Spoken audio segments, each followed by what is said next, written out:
Mario Azzopardi. Għallim tal-arti, drama edukattiva, letteratura Maltija u l-istorja tat-teatru tas-seklu 20.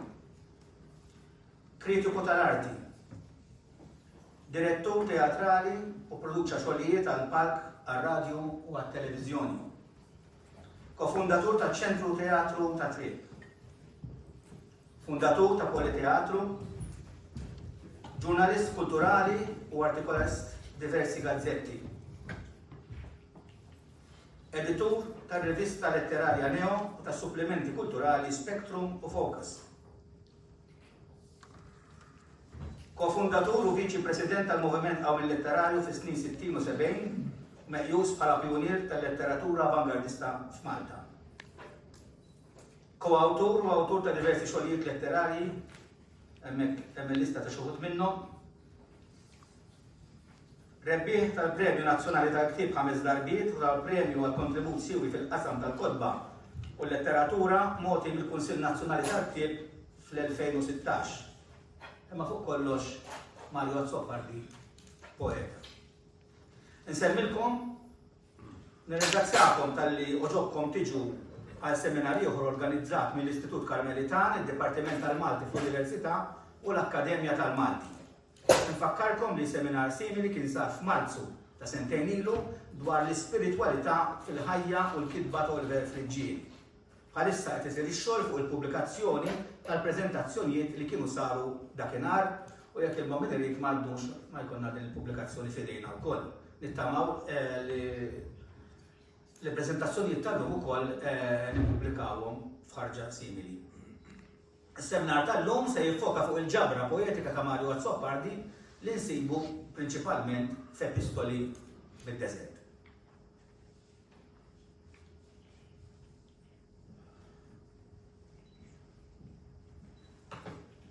Sirt naf Mario Azzopardi ħafna snin ilu, meta bħala student li kont qed nistudja l-Malti fil-livell avvanzat, kelli naqra u nistudja l-poeżiji tiegħu fil-ġabra linji ġodda.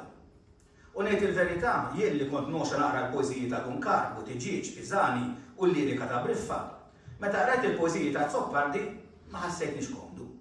Tħawwadt, għax ftit li xejn fimt. Naħsart, mhux biss bil-forma tal-poeżija, iżda wkoll bil-kontenut li kienet titratta. Dak iż-żmien ma fhimx li suppost kelli nħossni hekk. Ma fhimx li l-għan tal-poeta kien sewwa sew li ġenni nħossni skomdu biex nirrifletti aktar fuq dak li kien qed jipprova jikkomunika miegħi biflusu. Azzopardi huwa prodott, anzi kofundatur ta' Moviment Qawmi Letterarju imwaqqaf minn grupp ta' kittieba u poeti żgħażagħ Maltin f'Novembru tal-1966 u mħabbar uffiċjalment f'Jannar tas-sena ta' wara.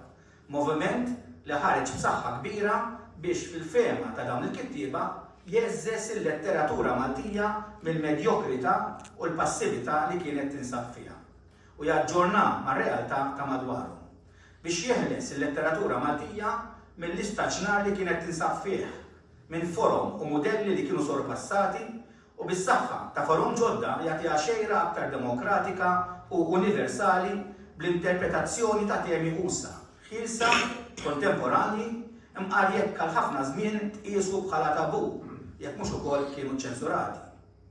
Fost dawn it-temi nsibu l-kritika tal-forum konvenzjonali marbuta ma' reliġjon, ta' miti nazzjonali qodma imsaħħin minn interpretazzjoni idealistika tal-istorja, kritika tal-istituzzjonijiet u tas-soċjetà innifisha iżolata u aljenata minn dak li qed iseħħ madwarha. Skont Oliver Friġġieli fid-daħra kritika tal-poeżija Maltija, il-poeta kellu jinfetaħ biex jieħu n-nifs mid-dinja aktar milli minn pajjiżu stess. Fi kliem Azzopardi stess, f'intervista li ta' fl-2016, produzzjoni ta' Horizons Malta kollaborazzjoni mal-Kunsill Nazzjonali tal-Ktieb, il-Moviment Qawmi Letterarju twaqqaf għax nikwota aħna derilna li l-letteratura kienet staġnat. Il-letteratura Maltija kellha bżonn taġġorna. Derilna li bis-saħħa tal-moviment il-letteratura setet tagħmel qabża fil-kwalità. Qabża li ġib ras imbras ma' movimenti oħra kontemporanji mill-Ewropa u mill-Amerika. F'komment editorjali miktub minnu fl-ewwel ħarġa tar-rivista Neo, jgħid li kwota fis-snin 60 id-destinazzjoni kienet identifikata aħjar. Il-mira kienet il-waqa tal-formalità, tad-dekadenza, ta' stereotipi tematiċi. Skontu, qabel, il-letteratura kienet ċabtarx merfuqa bis-sesswali u għal ċerta forma akkademika. Iżda l-moviment rrid iwaqqa dawk il-ħitan għax derlu li l-letteratura ma tistax teżisti jekk ma tkunx ippopolarizzata. Giuseppe Koti fil-ktib tiegħu Kittiba ħbibi isejjaħ lil Azzopardi poeta ribelle, provokanti u radikalista, kemm fil-forma metrika kif ukoll fl-espressjoni tal-idejat. Xi ħud saħansib laqmuh l-enfant terrible fil-qasam tal-poeżija lokali. F'intervista li ta' fuq Radio Malta fl-1987 feluq l-20 sena mit-twaqqif tal-moviment hawn il-letterarju, Azzopardi żvela li ħafna drabi ma kienx jaqbel ma' ċerti policies li għalih ma kienux radikali biżżejjed skont il-moviment. U minħabba fekk aktar minn darba kien se jirreżenja minnu. Però sqar li wara li għadda ċertu żmien beda jħoss li dak l-element pjuttost konservattiv fil-moviment kien importanti. Għaliex fil-fema tiegħu nikwota jittemprak iżjed ħalli tiġġieled aktar għaliex tinduna li anke minn sħabek stess hemm min irid joħloq ċerti kompromessi. Allura intu wkoll tittempra iktar l-idea tiegħek biex toħroġ iktar b'saħħa. Dan l-atteġġament seta' wassal li xogħol jaħsbu li Azzopardi ma kien jara l-ebda valur fil-letteratura tradizzjonali, punt li huwa stess jiġħdu f'intervista oħra li ta' fl-istess sensiela ta' programmi. Nikwota. Jien għatmet l-letteratura tradizzjonali għalija ma tfisser xejn. Jien nikkontesta bis-saħħa kollha l-kontenut kolonjalista li hemm f'dik it-tip ta' letteratura. Jien dejjem għedt li teknikament kien neċessarju li tradizzjonalisti jaħdmu kif ħadmu. Meta niġu biex nitkellmu dwar it-teknika, dik it-teknika rnexxiet. Jiġifieri fuq dak il-livell it-tradizzjonalisti rnexxielhom jasserixxu li l-Malti għandu ċerta identità li tista' titħaddem anke lingwistikament b'ċertu impenn u b'ċertu suċċess. Dak li jien nikkontesta huwa l-kontenut. It-tema baqgħet kolonjalista. Kienu idilliċi. Kien propju f'dan il-kuntest li nibteħ il-poeżija tal-protesta, poeżija li tikxef fost oħrajn il-kriżi tal-identità nazzjonali. William Gregg fit-teżi tal-baċellarat tiegħu dwar il-mixja poetika ta' Mario Azzopardi jikkonsidra l-poeżija sitwazzjoni għaxra battal bħala l-manifest ta' Azzopardi għas snin 60 u għal-bidu ta' snin 70. It-tlet personaġġi msemmija f'din il-poeżija skont Peter Seracino-Glott fil-kummentarju tiegħu f'Linji Ġodda jirrappreżentaw it-taħsil tal-imoddi. Nikwota. Is-soldat ifakkar fil-vjolenza tal-gwerra, l-isfugarazzjoni tal-imħabba ta' art twelidek, fl-aggressività. Il-qassis bla xarfes ta' Sima Santa Margherita jieħu l-ħsieb għal fuq ir-reliġjoni emotiva li tista' tkun maskara flok sublimazzjoni autentika ta' xewqat sesswali. Il-kantanta tevoka sess mingħajr maskara, iżda fuq kollox l-art imraħsa għal skopijiet kummerċjali. Għal Seracino-Glott dawn it-tliet temi huma l-forum karikaturali tal-patriottizmu, tal-fidi u tal-arti, temi rikorrenti fil-poeżiji ta' Azzopardi. Madankollu il-karikatura li twaqqad ċajt lill-poplu Malti isservi fl-istess ħin biex tgħallem lill-istess poplu, tgħinu jqum mill-aljenazzjoni li jinsab fiha u tfakru li m'għandux jibqa' mitluf fil-passat waqt li lanqas biss jintebaħ bit-taħsil tal-istess valuri li jiftaħar bihom. Għaldaqstant, m'għandniex naħsbu li Azzopardi huwa nieqes mill-imħabba awtentika għal art welidu. Għal Seracino-Glott il-kwistjoni biss dwar liema jieta bil-ħaqq is-sura awtentika tal-patriottizmu li ġie sfigurat minn ħafna ipokrisija. Hija l-prostituzzjoni tal-patriottizmu li Azzopardi ma jagħmilx, kif ukoll l-ipokrisija reliġjuża. Din il-poeżija turi li kemm Azzopardi kapaċi joħloq jisboq ħafna tradizzjonalisti fl-istess linja tagħhom. Saħansitra, fil-ġieri, fid-daħla tal-klib il-poeżija Maltija, qis li l-Azzopardi bħala id-Duncan ta' snin moderni, anki għaliex huwa patriottiku fl-antipatriottizmu tiegħu u reliġjuż minkejja l-lingwaġġ desagranti li spiss juża. U la darba f'din il-poeżija ta' protesta, rabja, ribellioni u kontestazzjoni, il-kontenut kellu jaħsdek. Xokk li fil-fema ta' Azzopardi tradizzjonalisti ma kinux lesti għalih, kien meħtieġ li t-teknika u l-użu tal-kelma jikkomplementaw din il-missjoni. Għal dik li jiforma jew it-teknika, Azzopardi jistqal li din kienet esperiment adolescenti u l-poeżiji li xi wħud irreferew għalihom bħala versi, tiket u bum bum kienu meħtieġa għaliex bit-tajjeb u l-ħażin tagħhom kienu qed ikomplu jiddeformaw apposta stilistikament it-tip ta' letteratura li kienet qed tinkiteb qabel, jiġifieri bil-formaliżmu tagħha. Azzoppardi jirreferi għalih innifsu bħala l-inġinier tal-kelma. U Friġġieri iqisu bħala il-poeta riċerkatur, il-kittib li jissiret mal-kelma tiegħu. U l-lessiku tiegħu ma jafx limiti jew kriterji. Dwar l-użu partikolari tal-kelma Peter Saracinon-Glott jistqar li Azzoppardi jaħsdet konnessjonijiet ġodda bejn il-kliem li ma kontx nistennihom. U jwissilna li jekk meta naqraw il-poeżija ta' Mario Azzoppardi ninħasdu minn xi frażi li għall-ewwel inħossuha dawwa, m'għandniex inħalluha tosfilna l-espressjoni awtentika ta' esperjenza komplessa. Skont Saracinon-Glott fil-poeżiji ta' Azzoppardi insibu rivoluzzjoni sintattika li tirrifletti l-waqa tal-ordni antik. Is-sena din ix-xorta ta' poeżija tinsab fil-li wieħed jikteb il-kliem qofol mingħajr ma jdaħħalhom bil-fors fil-qasam grammatikali. Bil-konċentrazzjoni fuqhom toħroġ it-tifsira. U f'dan il-kuntest il-mod ħieles li bih jitratta drawwiet grammatikali flokt fix-xkil għal komunikazzjoni tafsil isir għajnuna. Għajnuna biex tifhem u tapprezza aktar il-poeżija tiegħu. Imma x'in il-poeżija l Mario Azzoppardi? Et-tweġiba din il-mistoqsija jagħtiha huwa stess fl-intervista li għamillu għal Fred Massa fl-1979. Għalih il-poeżija fuq livell spiritwali hija l-kuxjenza. Fuq livell artistiku hija l-ħila, l-użu tat-talent ta' kif dik il-kuxjenza tagħtiha korp bis-saħħa ta' reġistru ta' simboli. F'intervista oħra li tal il-ġewwaxa meta kien l-Awstralja f'Awwissu tal-1998, Azzoppardi jiddefinixxi l-poeżija bħala l-aktar vuċi onesta. L-aktar vuċi li ma trix tagħmel kompromess magħha. Jekk titradixxi dak il-leħen, tkun qed titradixxi lilek innifsek mill-prinċipji tiegħek kollha. Għalih il-kontenut uman huwa essenzjali u l-kontenut uman iġġibu għax tkun sensittiv biżżejjed għal dak li jseħħ madwarek, għal dak li jiġri lil ħaddieħor. U Azzoppardi mhuwiex nieqes minn din is-sensittività tant li fl-istess intervista jistqar jien inħoss ħafna għall-bniedem iż-żejr. Għall-bniedem li jbati u naħseb li din innotawha kritiċi bħal Oliver Friġġieri, Paul Schwierig, Peter Saracinon-Glott.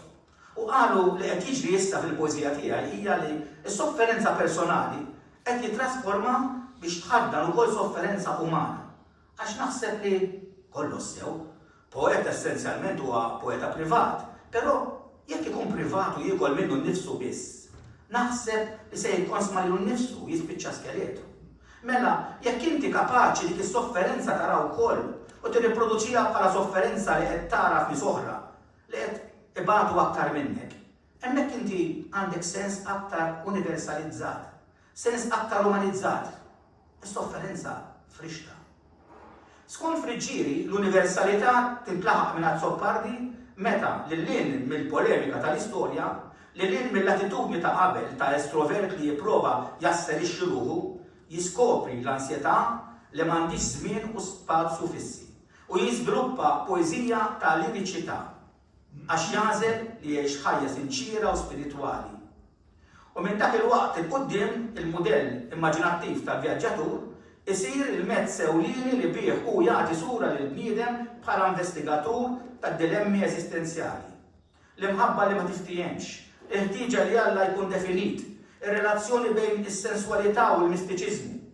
Il-vjaġġ ma jibqax vjaġġ reali tiegħu personali, iżda jsir vjaġġ spiritwali, vjaġġ li jiddeskrivi l-qada tar-ruħ.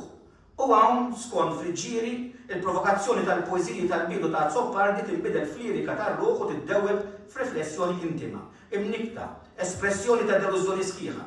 Fil-fema tiegħi il-poeżija preghiera hija waħda mill-isbaħ eżempji ta' din il-lirika li tirrifletti vjaġġ spiritwali tal-poeta.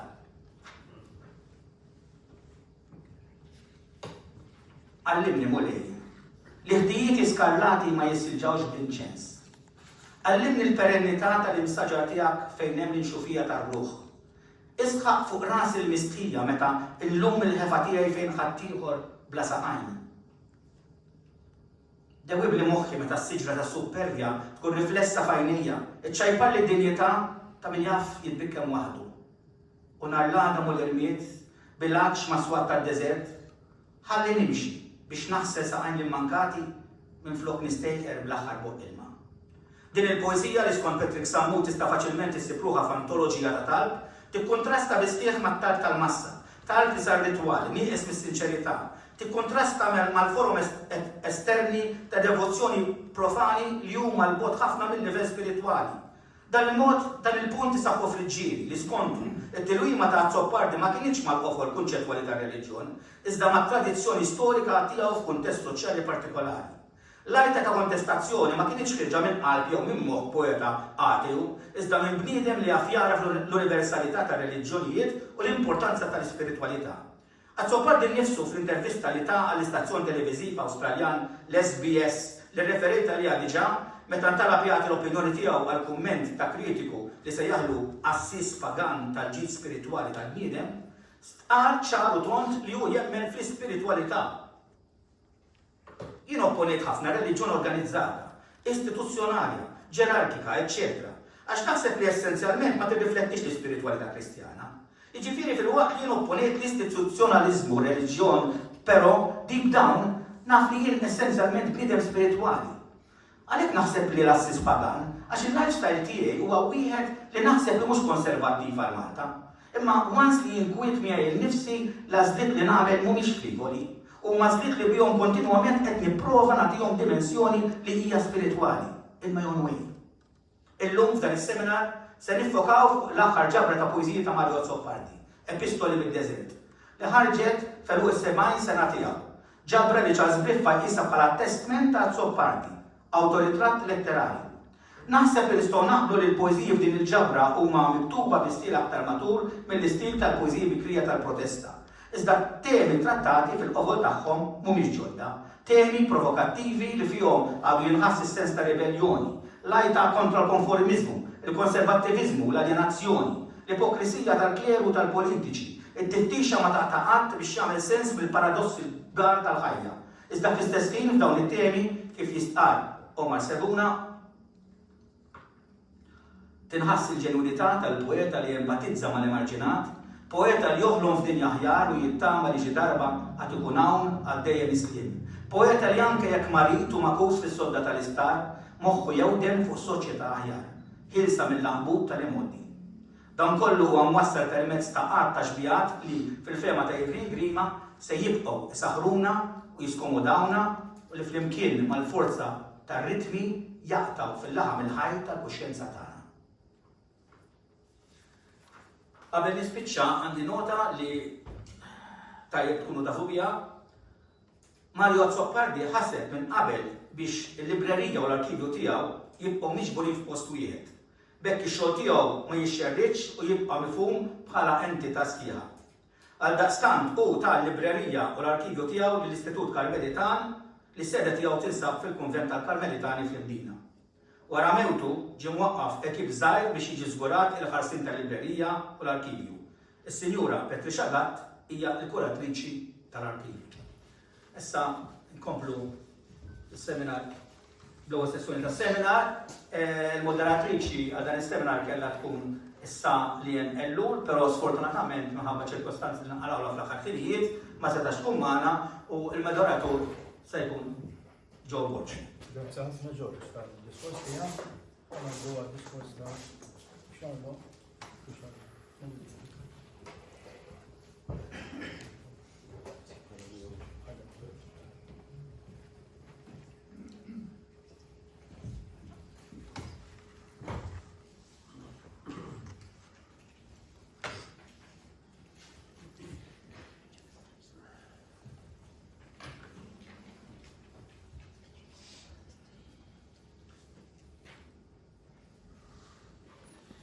Quddiem bibsam ta' sala migrufa Mario Azzopardi fl-intimità tal-jiem. Ħajl dan lill-organizzaturi ta' dan is-seminar tiftix u tagħtijat li jdur mal-ġabra poetika Epistoli mid-Deżert.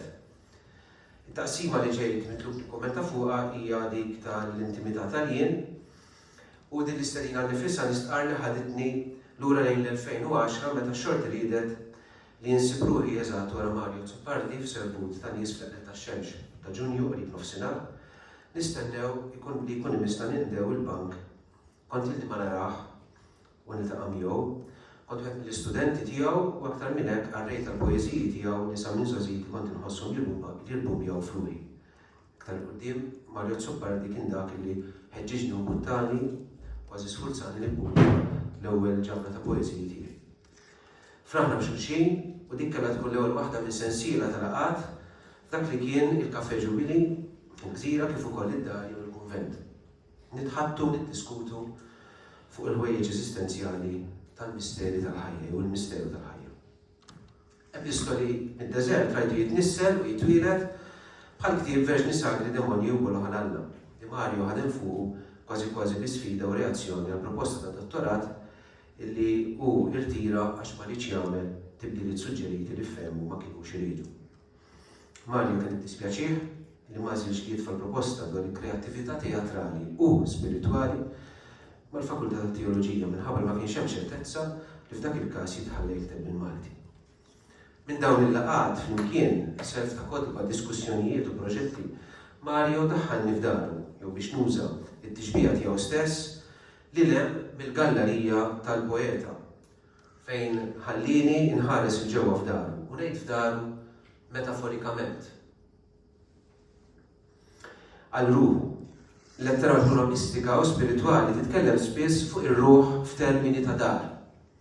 Insemmu t-trattat tal-Pseudo San Bernard, Trattatus dell'-Interiori Domo, li Santa Teresa ta' Ġesu f'Las Moradas, Evelyn Underhill, The Essentials of Mysticism, Ibn Arabi fi Risalatul Anwar, u oħrajn, jew kol xbija biblika. Mario jistedinna nħarsu mit-triq lejn il-gallerija, jiġifieri minn barra, u nitfgħu ħarsitna il-ġewwa lejn ruħu. Il-gallerija hija l-imkien li jservi ta' filtru minn ġewwa għal barra u minn barra għal ġewwa bħal antiporta ta' djar tipiċi tagħna li qed jintemmu bħal antiporti tal-knejjes tagħna maħsubin biex jiddisponu għal dak li se ssib ġewwa l-Maqdes inti u ġej minn barra triq. Il-poeta jgħidilna n-narratur u bħal Raħeb Pellegrin fl-irjieli tal-irmiet u r-ramel, irtirat f'daru fejn innifsu f'nofs klam qatt ma narawh jekk mhux mill-qoxra ta' barra u jarbel ħajtu u ruħu. Raġel ta' waħdu jħannen il-versi u jkantom minn taħt il-sien waqt li jidħlu jaħarbu l-erwieħ mill-ħġiġ inkisser fit-twieqi tad-dar. Wieħed mill-missirijiet tad-deżert Evangelju ta' Pontiku jitteorizza dwar dawn l-erwieħ, demones, jew logizmoj, il-ħsibijiet u l-ġibdiet, intrużivi tal-moħħ u l-qalb qal tar-raħeb li jħammem bħal ġobb u ċimwieġ mal-fantażmi tiegħu u li fi klima zobbardi fil-poezija bħal Ferrucchi jitqablu max-xitan tal-passjoni. Ibn Arabi fl-anfu imsemmi trattat dwar id-dwal fis-sigriti mogħtija li min jagħmel irtir. L-ewwel manwal mistiku sufi għal min jidħol fir-tir tar-ruħ fid-dar tiegħu stess kif kienet id-drawwa, iwissi. Meta tirtira mid-dinja, oqgħod attent li ma jiġux nies jarawk u jersqu lejk, għax min jirtira minn nies ma jiftaħx il-bib tiegħu għażjarat tagħhom. Ta' bil-ħaq l-oġġett tal-irtirar huwa tluq minn qalb in-nies u tħabbib magħhom. U l-oġġett ta' tluq minn qalb in-nies mhux li tħalli l-kumpanija fiżika tagħhom, iżda pjuttost li la qalbek u lanqas widnejk m'għandhom ikunu miftuħin ħalli jilqgħu fihom il-kliem battal u bla siwi li dawn iġibu magħhom. Il-poeta Raħeb ta' waħdu fis-Sirjani Hidajja li l-Grieg jaqleb għal Monakos li minna l-isna romanzi nislu l-kelma Monaku huwa dak li jammar fid-deżert. Jorfoq u jibki għalih nifsu għad-dinja ta' madwaru, elementi li nsibuhom fil-poezija ta' Zoppardi. Fid-din Nisrani huwa dak li jsir jixbaħ Kristu il-waħdini mnissemmin Alla fil-Grieg Monogenes u fis-Sirjan ukoll Hidajja. Hemm lokal studju partikolari dwar il-Kristu ta' Mario u l-appropriazzjoni tiegħu mill-poeta ukoll fil-laqam il-Mulej li jidher direttament u indirettament fl-opra poetika tiegħu u li kien l-oġġett tal-kontemplazzjoni tiegħu. F'waħda mill-laqgħat tagħna flimkien Mario kien stqarli li huwa unewwilli verżjoni sabiħa tal-imitazzjoni ta' Kristu li għaddi nos kollha stampi minn pitturi kbar ta' Kristu li hu kellu ħabta jaqra sibta kuljum qabel ma jorqod minn dan il-ktieb. Jekk fil-poeżija il-gallerija tal-poeta il-qarrejja mistednin iħarsu minn barra hemm fejn joqgħod il-poeta. Is-16 il-poeżija li jsawru t-taqsima fl-intimità tal-jien jitfgħu id-dawl dak li hemm f'din id-dar li hija ruħu. It-taqsima tiftaħ bil-poeżija l-bib taż-żonqor u tagħlaq bil-poeżija żewġ strofi. F'allużjonijiet ċari għall-Battista li jkoll l-insetti u s-salvaġġ u għall-lamentazzjonijiet ta' Ġeremija l-ordhom wiċċi fl-art ta' trabijiet, għall-axxeti ta' kull din imxejn paslux lejn id-deżert brasi baxxuta u xkora tkebbib, il-poeta jgħidilna li wara triq twila ta' tħarbit wasal quddiem bib sam tal-ġebel Żonqil espressjoni li tidher ukoll f'nofs il-poeżija u li fl-aħħar tinbidel fl-istqarrija il-bib taż-żolqol infetaħli, fejn jidher li l-kwalità samma ta' dan il-bib ma għadix hemm. Ħabbat il-poeta fuq il-bib sam li jibqa' magħluq għax għalih il-jien huwa jien. Jinfetaħ biss dan il-bib li ma jibqax impenetrabbli meta fl-aħħar wara l-mixja tiegħu matul iż-żminijiet tax-xahri il-poeta jintebaħ lil jien int. Importanti hawn nagħtu każ fejn il-poeta qiegħed il-kapitali għax mill-laqta ta' testi spiritwali u mistiċi din tagħmel differenza kbira għal min jirreferu il-jien u l-int meta miktuba bil-kapitali. Jien int hija stqarrija tal-mistika Advaita mibnija fuq il-verità tal-wieħed li teħodha kontra l-illużjoni tal-multiċiplità. Advaita literalment mhux tnejn tipponta lejn il-wieħed u allura lejn it-twaħħid li naslu għalih f'mixja mill-illużjoni tal-ħafna li twassal frammentazzjoni għal verità waħdanija tal-wieħed li jinsab fil-qalba ta' kollox u li minnu kollox joħroġ.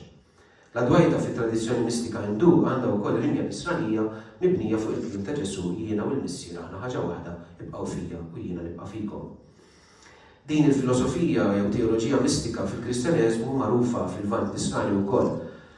Fit-twemmin panenteista żviluppat mod qawwi minn Taylor de Chardin u l-axxetti nsara Hindu bħal Jules Monchanen, Thomas Leso, Pete Griffiths u oħrajn, ixxandar it-twaħħid fid-distinzjoni u it-twaħħid fid-differenza.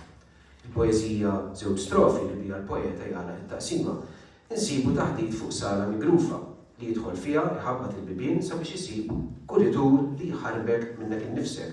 U hekk fuq karta fejn hemm l-linji kollha, tip ta' tabula rasa, isib imqal vers li jifdik minnek innifsek. Mela il-ġabra tibda bit-taħbit fuq bib wara vjazz Kabrus, il-barra minnu nnifsu, li waslitu għal mixja ġewwinija li għalietu minnu nnifsu, f'mixja il-fidwa li għalija tibbotta l-aħħar poeżija f'din it-taqsima. F'din il-mixja il-poeta jgħaddi mill-illużjoni tal-jien għal verità tal-jien int. Il-bqija tal-14 poeżija senslu dan il-vjaġġ b'immaġni, kliem u ritratti mill-memorja ta' postijiet illi fihom il-poeta kiteb ħajtu immarkata simbolikament bir-relazzjonijiet umani, ambjentali, kulturali u reliġjużi. Jekk itqarrib lejn il-mistika Advaita jidher imġebbed, il-poeżija Maran Battilieri tneħħilna kull dubju. Battilieri huwa l-kunjom ta' Mario minn naħa Ommu Marija Bottiglieri li magħha Mario kellu relazzjoni ambivalenti. Hemm fil-poeżija doppluħiel tal-qoq fonetiku bil-kliem Maran, Mara, Miera u fis-sottofont tal-poeta narratur innifsu Mario. Jekk f'żewġ strofi jixxenna għal-karta fejn hebu l-linji kollha, f'Maran Battilieri ninsibu l-qari tal-pitazz minn noti, ittra dwar il-lejl tal-qalb, il-ktieb tan-noti bil-ġrajja tan-nisa kollha li żaruh f'daru. Hemm fejn m'għandux min ikanta. L-eruq materni affettwaw relazzjonijiet li kellu man-nisa f'ħajtu li warajhom kollha ħallewlu marka.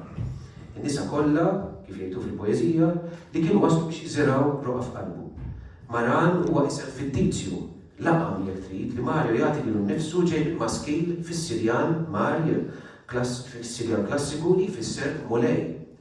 Fis-sensu jisa ekwivalenti għal sinjur jew sur jew sid, kif ukoll fis-sens reliġjuż il-mulej. F'kelma waħda huwa qed jitkellem hawn minn dan l-aspett tal-personalità tiegħu bħala s-sur Battilieri. U f'dan l-att li bija adotta kunjom ommu, flok dak li naħta missieru, il-poeta bħal donnu qed jaċċetta l-qawwa femminili materna. Nistgħu naraw dal-element ta' teatralità fejn l-attur jilbes il-maskra, il-persona traġika li f'din il-poeżija qed jitħadded dwarha bħal Soliloquio Agostinjan jew Shakespearean. F'din poeżija Mario jafsew li l-Maran qabel dan emigra f'loqsma misterjużi fejn qatt ma ritorna. F'kelma waħda Mario jafsew lilu nnifsu. Huwa jikkwota lil Mira jew Mirabai, mistika Hindu tas-seklu 16 mit-tradizzjoni tal-Bhakti Marga, li tfisser disċiplina tad-devozzjoni affettiva li fil-mistika Hindu bħal f'kull tradizzjoni oħra mistika hija waħda mill-erba' toroq jew disċiplini ewlenin flimkien mal-karma, flimkien mal-ġana u flimkien mar-raġa. Jiġifieri id-disċiplini tal-azzjoni reliġjuża, id-disċiplina tal-meditazzjoni u d-disċiplina tal-kontemplazzjoni. Il-Bhakti Marga hija triq magħżula minn din il-qaddisa mistika li jkwota Mario, Mira jew Mirabai, hija alternattiva xi drabi wkoll antagonista mal-istituzzjoni reliġjuża u mar-ritwaliżmi tal-istituzzjoni.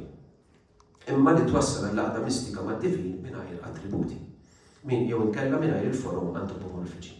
Fl-arfin tiegħu tan-nisa wkoll fuq livell erotiku u sesswali, il-poeta jifittex dan it-twaħħid is-sħuħija divina jistidinhom f'daru nieqsam il-kant allużjoni aktarx għall-mistika ta' Mira, il-maħbuba ta' Krishna, li hija karatterizzata mill-għanijiet u mill-kant ta' mħabba simili għall-għanja tal-għanijiet li għandna fit-tradizzjoni ludija u misranija.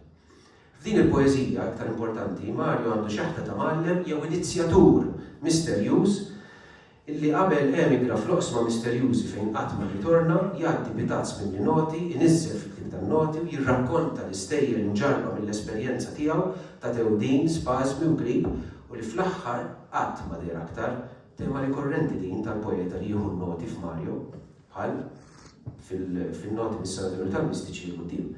Nistaqsi, hemm forsi hi l-assenza ramajk ta' Maran bħala mallem, titlu merfuħ għal-rabbini u li mal-min spirituali li nien jinnizzjawk għal-ħajja spirituali. F'dak li der immedjat, wieħed ma jistax ma jarax fis-sottofond il-figura u l-ktieb tal-imallem Kohelet li fih jikkonkludi li xejn ma hemm ġdid taħt ix-xemx. Dan kollu miġbur fl-intern tiegħi jistqar il-poeta li bħal guru ħaseb li fl-esperjenza ta' ħajtu kien qed jinseġ mantra sħiħa li tiġbor ħajtu u jgħaddiha lil ta' madwaru. Impliċitament il-mantra qatt ma tinżamm il-guru għalih innifsu imma jgħaddiha lill-oħrajn wara li ġarrabha mill-esperjenza ta' ħajtu. U jgħaddiha lil min jittanta jikseb l-erf, għax hu kapaċi iżommok fit-tlamijiet ta' ruħek minħabba li hu nnifsu ġarrabhom u għalhekk jista' jitfalek dawl fuqhom. Jista' jurik it-triq. Issa dan il-poeta guru mallem jinduna li niesu li lilhom irid jgħaddi dan l-erf interjuri ma jridux imma iridu biss dak li immedjat tanġibli assurd twieqi u bibien li jinfetħu malajr, melodrammi jaslu sal-ġilda, skandli xi xorbu mal-invid. U hekk jibqgħu fl-illużjoni sakemm il-mewt toħodhom waqt pesta li ma jindunawx li taħkimhom u li ġorra damhom sa tmiem ta' żmien. Bħal Feruk il-poeta jistqar li fl-iljieli urbani tax-xaba int fint f'kemm il-mara sakemm spiċċajt moħħli. Il-koll isemmihom isimhom fil-waqt li bl-eufemizmu ta' Sfin li wkoll simbolu mistiku jalludi għal relazzjoni intima u sessuali imqanqla li tasal għal-milja statika fejn il-poeta jittelaq moħħli f'ġismu u f'ruħu mistrieħ fil-melankolija letterarja partijana meta mbagħad bħal Feruk bil-luħ Latin nitfu d-dawl tad-dajjes taħt il-garzina fl-ilma silenzju. L-innoċenza ta' tfajla taħdejn Hudson River li jgħid il-poeżija ħalli xi ħadd ieħor iħobbok, il-poeta donnu jsib mara bl-emme kapitali li tifdih billi tippersegwitah. Mara bjonda bħal Beatrice ta' Dante li wasal biex tipprova toffri l-islim jgħidilha fidwa li hu jibża li tabba u għalhekk jibeda minnu ħalli lil xi ħadd ieħor iħobbok jgħidilha għax l-essenza tiegħu hu raġel ta' waħdu raħeb imtarraf li qatt ma tista' tifhem id-diagrammi tal-eżistenza solitarja tiegħi u poetika ta' tħabbir tal-mewt. Ta' kull tikbis irżin li provajt nibda fija nnifsi u kien dejjem għal xejn. Kull mara li rġset l-alba ta' daru daħlet f'qalbu ħalli l-oġġett simboliku kif ninutaw f'Maran Battilili. Li tista' tgħid dan l-oġġett huwa dejjem marbut ma' raġa marga, mal-azzjonijiet u l-memorju u l-konsegwenzi li markawh. Mal-karma marga, illi huma l-azzjonijiet li markawlu ħajtu. Ma' Mirabai jew Mira jitfantu impliċitament il-figuri midimba u sensuali ta' Marija ta' Magdala bil-fliexkun fuq tal-fwieħa, Salome sifna maqtula. Il-koll telqu tkeċċew u ħallew biss warajhom il-ġilda li tħallit hemm fl-art. Fil-poeżija ta' Mario kull storja ta' mħabba bħalma twissi l-anja ta' Sanamu tispiċċa fit-traċedja tal-firda. Uffiċċji maħbubin, il-poeta jistqar diġà nara l-maskra tal-mewt u l-għadam taħt sidirkom issa mħalt imqabbes. Fl-akwarell ta' Natalja, il-poeta jixxebbaħ ma' Grigori, personaġġ fil-ġrajja ta' mħabba illeċita ma' Ksenia fi żmien ir-Rivoluzzjoni Russa, irrakkuntata fir-romanz ċelebri f'erba' volumi Tigidon, id-Don Kwieta ta' Mikhail Aleksandrovich Sholokov li jipprovdi sfond għall-poeżija u hawnhekk ukoll kollox jispiċċa fix-xejn. Bħax f'mara Don jifdal biss ir-rakkont tat-tifkiriet. Il-tema tal-ħela, tal-telqa, tal-vojt, l-abbandun tinħass b'mod espliċitu fi Spy Town f'din l-omma fejn il-poeta jilmenta li kulħadd telqu bħal impestat li kulħadd jiskarta. U din il-poeżija partikolari tesprimi delużjoni, element ta' rabja u diżappunt għax dawk li darba sabu fih ħajta kemm fi bżonijietom issa telquh fi ħtiġijietu. Kienet ġerħa din għal-Mario l-aktar meta kif kien jarawu ġiminsi saħansitra minn dawk li ħadu minn għandu stil ta' kitba poetika biex jidru ta' żminijietna imma li ma rifsux b'nemess l-għadba tal-limbu eżistenzjali li minnu ħareġ il-lessiku poetiku tiegħu. Is-sottofont huwa wieħed Ewkaristiku fejn il-poeta huwa mwaħħad ma' Kristu fil-passjoni l-iktar fis-sentimenti u l-ġrajja ta' 50 xilka fl-aħħar iklaw fil-Ġetsemani fl-irfieħ tal-nubiet tal-oħrajn u jraħħel il-krib ta' Ġeremija l-profeta li jitanna fil-ġimgħa Mazza. Il-poeta jinsab waħdu bħal personaġġ tar-raġel fil-miliet qarib, issa wkoll mingħajr mara bħal karattru fl-Absint ta' Picasso. L-Absint din ix-xarba bl-effett ta' droga li tnessija marbuta mal-faqar, mad-depressjoni, mas-suwiċidi, mal-angst u ma' għada psikoloġika fraġli. Ma stajtx tgħid fejn kien qiegħed iħares dan ir-raġel waħdu, jew x'distanza kien hemm bejnu bejn l-eżistenza. Bil-qiegħda f'ħanut tax-xorb imżejjem b'tiżjin vulgari tal-miliet jew den fuq sħajtu skantata.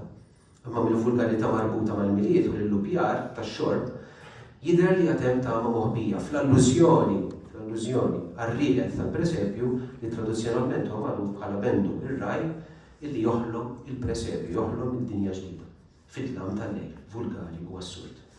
Il-ħolm tista' tgħidu frontiera bejn ir-reali u l-irreali li aktar xalben fis-psikoloġija biblika u fir-riti misteriċi jitfa' ħjiel tal-unika triq li jkun baqa' mixewla.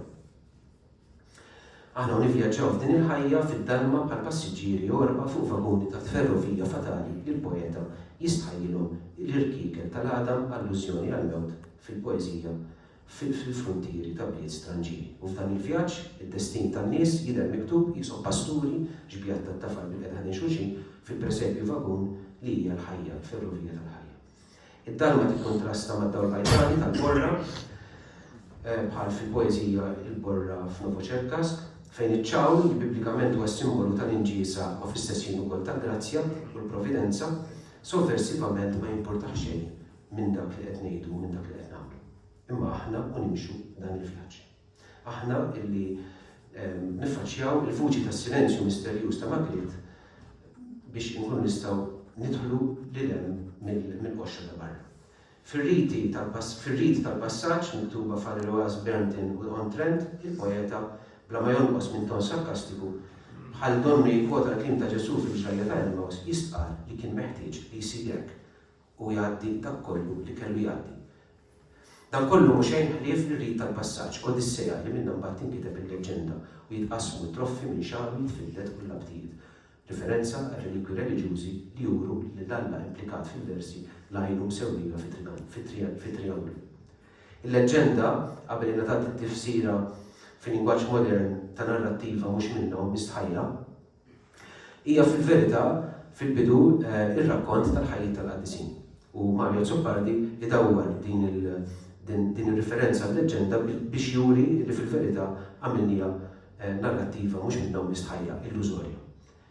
Il-protagonista mistur li ħoloq din in-narrattiva li ma hija xejn li f'portiera tal-gideb u li hu glan famaħħa ħolma b'tobba f'nofsa u li huwa stess beda jemmina issa mimlija ta' miet li jġarfu fuq xulxin f'biografija impossibbli.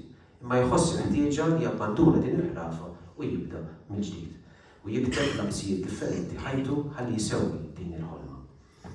Mario Zoppardi għal-poeta li għand il-kontradizzjonijiet jipprovoka biħsiebu bl-għażliet ta' ħajtu sovversiva r-ritwali tal-konvenjenza reliġjuża u ta' spiritualità illużorja, frott il-fantazija għal-ħarba mir-realtà nejja u erja.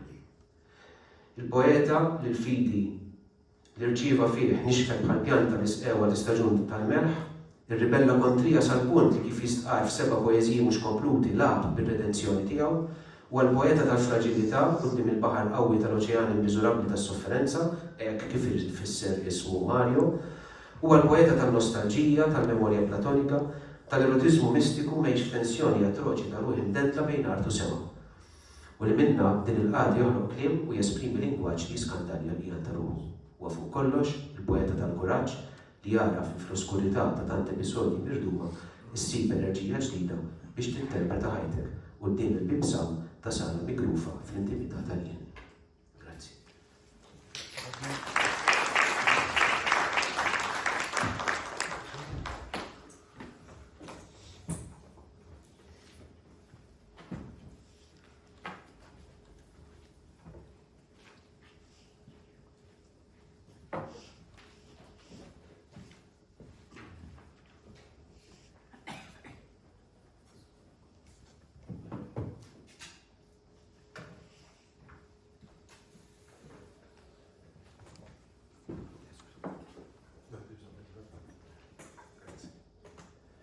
dal-eħen jirbombija fid-deżert. L-aġitazzjoni u l-protesta bħala appell soċjali f'epistoli mid-deżert ta' Marja Zoppardi. Se nkun qed inħares lejn is-sezzjoni versi għall-appell soċjali u biex nipprova nżomm għal-ħin se naqbel xi partijiet. Is-sottotitlu ta' din il-ġabra mill-ewwel li dewwaqna t-tomiet li wieħed jesperjenza f'dawn il-poesiji u l-poesaġġi. Huma momenti minn dinja karnivaleska bit-tmiem determinat u orribli. Zoppardi fl-anzjanità u l-vulnerabilità tiegħu iħażżes frammenti minn dak li qed jara madwaru, imwaħda ma' oħrajn minn ħajtu. Huma momenti suġġettivi u personali. Fid-daħla Charles Briffa jgħid li Zoppardi huwa l-poeta li jrid jattakka d-diskorsi qodma u skaduti, id-diskorsi inutli. Dan se jgħidu l-qawwa din it-taqsima. Il-qawwa tal-poesija ta' Zoppardi tinsab fil-kapaċità tal-poeta li jaħfen l-univers ta' madwaru kemm dak lokali kif ukoll dak li lin minn din il-gżira u jbenġih fuq karta bi kliem mirqum li jaqta' u jinfed. Briffa jsostni li il-poesija tilħaq il-quċċata tagħha meta ssir qajta ta' protesta kontra l-loġi Ruman. Fil-fatt, waħda mill-mistoqsijiet li kienet fundamentali u naħseb tibqa' f'xogħlietu u anke f'ħajtu personali hija x'irwol għandu l-poeta fis-soċjetà. Zoppardi stess isaqsi, sa fejn għandi nkun il-kustodju espliċitu li jleħħen il-korruzzjoni ta' ġensi. It-trasgressjoni u tabu. Sacha Baron Cohen huwa attur Ingliż li minn żmien għal żmien jinbidel f'karattri eċċentriċi, kważi esaġerati. U jarħila qalb in-nies biex jikxef dak li verament hemm moħbi f'qalbu. L-ipokrizija, ir-razziżmu, il-misoġinija, l-poter, il-korruzzjoni.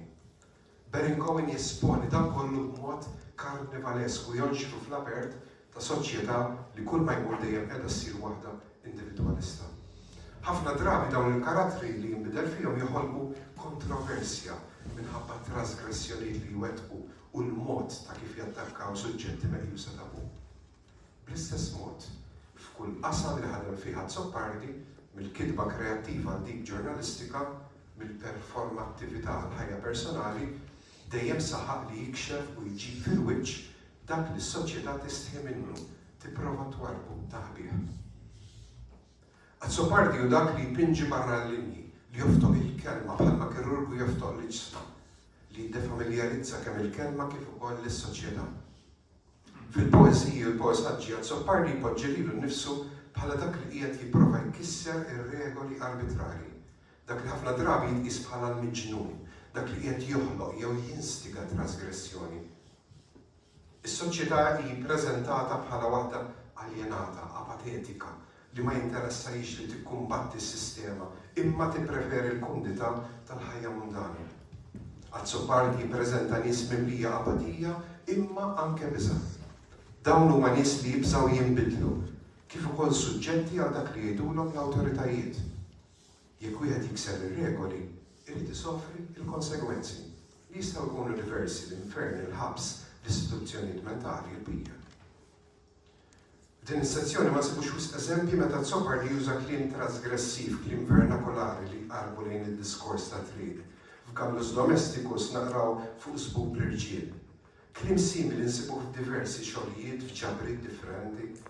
Minn barra l-qrubija mad-diskors popolari, dan huwa kliem li forsi għandu jaħsad meta jkun miktub. U Zoppardi dan li jrid jagħmel huwa stess jgħid hekk. Dak kollu li kien tabu u projbit rrid jittalla fil-wiċċ. L-ipokrizija politika, l-ipokrizija ekklesjastika, kummerċjalizzazzjoni tal-arti, il-faqar letterarju, l-indottrinazzjoni koloniali, il-moħħ tal-folla li ma tridx jew ma jaqbilix taħseb u bqija. Is-sens ta' identità. Fis-sittinijiet tas-seklu 20 Malta għaddiet minn taqlib bil-kbar. Kien hemm awturi żgħażagħ li jridu jirreaġixxu għall-istaġġinar letterarju li r-romantiċi kienu għamlu fih.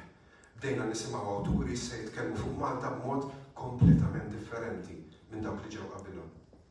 Oliver Frigieri jgħid li Malta imsarfa f'oġġett ta' kritika qarsa. Dawn l-awturi tal-insodisfazzjon tal-anti-epika huma parti mill-ġenerazzjoni kontestatarja. Malta ma beqgħetx insabiħa Malta tagħna mhux għax Malti nfaħrek jien.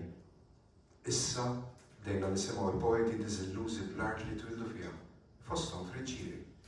Tistenna qatt ja Malta li minn qalbi għalik toħroġ li l-għanja tal-foħrija. Qatt Soppardi nnifsu jikteb minn rasi farfar titrab u ħriġt mill-eżilju. U jiena f'gżira fejn it-trab marqubek jeħel bħalma jeħel il-kallu fil-vini. Fit-teżi tal-masters kont argumentajt li hemm perċezzjoni li l-persuna ma ssirx taf min hi, li ma tistħarriġ l-identità tagħha tkun qed toħloq ukoll trasgressjoni. Allura dan is-sens ta' patrija ta' identità jiġi frammentat u hekk ġiġ pronata it-tiftixa. Qabel xejn Soppardi fl-ebda moment ma jirreferi għal Malta b'isimha. Huwa jitbiet minn din l-identità riġida u juża lessiku negattiv marbut ma' din il-gżira u niesa. Hemm gżira kollha trab u ħaxix niexef, fejn jgħixu nies britwalizzar ta' bluha. Hemm kontra tgar ġilgant misluħ bla forma. Id-deskrizzjoni tan-nies tfakkarna fit-tmiem il-ħajja u anke l-mewt. Bħal ċappa tbieben jinfettaw il-ġranet, bħal kieku fuq katavru jiffangaw in-nies tal-gżira nixfa, skeletrali. Il-ħarsa tal-poeti moderni ma beqgħetx iffukata biss fuq Malta, iżda bdew iħarsu jikkommentaw fuq dak li kien qed jiġri fl-Ewropa u lil hinn. Donnu kien hemm skundità biċ-ċokol, mhux biss dak fiżiku, imma wkoll dak mentali ta' Malta. Il-klaustrofobija ħolqot relazzjoni ambigwa bejn l-individwu u l-folla. Dan jidher f'xi poeżiji hekk meqjusa politiċi ta' Friġġieri. Bħala Soppardi Friġġieri jħossu barrani f'pajjiżu stess. Forsi tfixkil tit-triq u din mhix belti, u forsi nsejt indomm lil-sin ta' żmieni. Bħal Friġġieri għad Soppardi mhux ottimist. It-tmiem ta' żmien jaħki mal dik il-gżira, imkeffna bħal tal-bajtar qed tixjih. Dan naraw ukoll fil-poeżija Jien naf gżira, fejn fl-aħħar strofa l-profeta jiġi mbiċċer talli ma rridx jagħmel mirakli.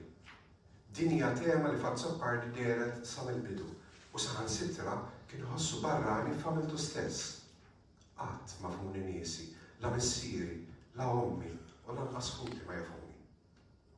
Qatt Soppardi poeti oħra minn dan perjodu jħossu li l-weda tal-indipendenza donna fallit.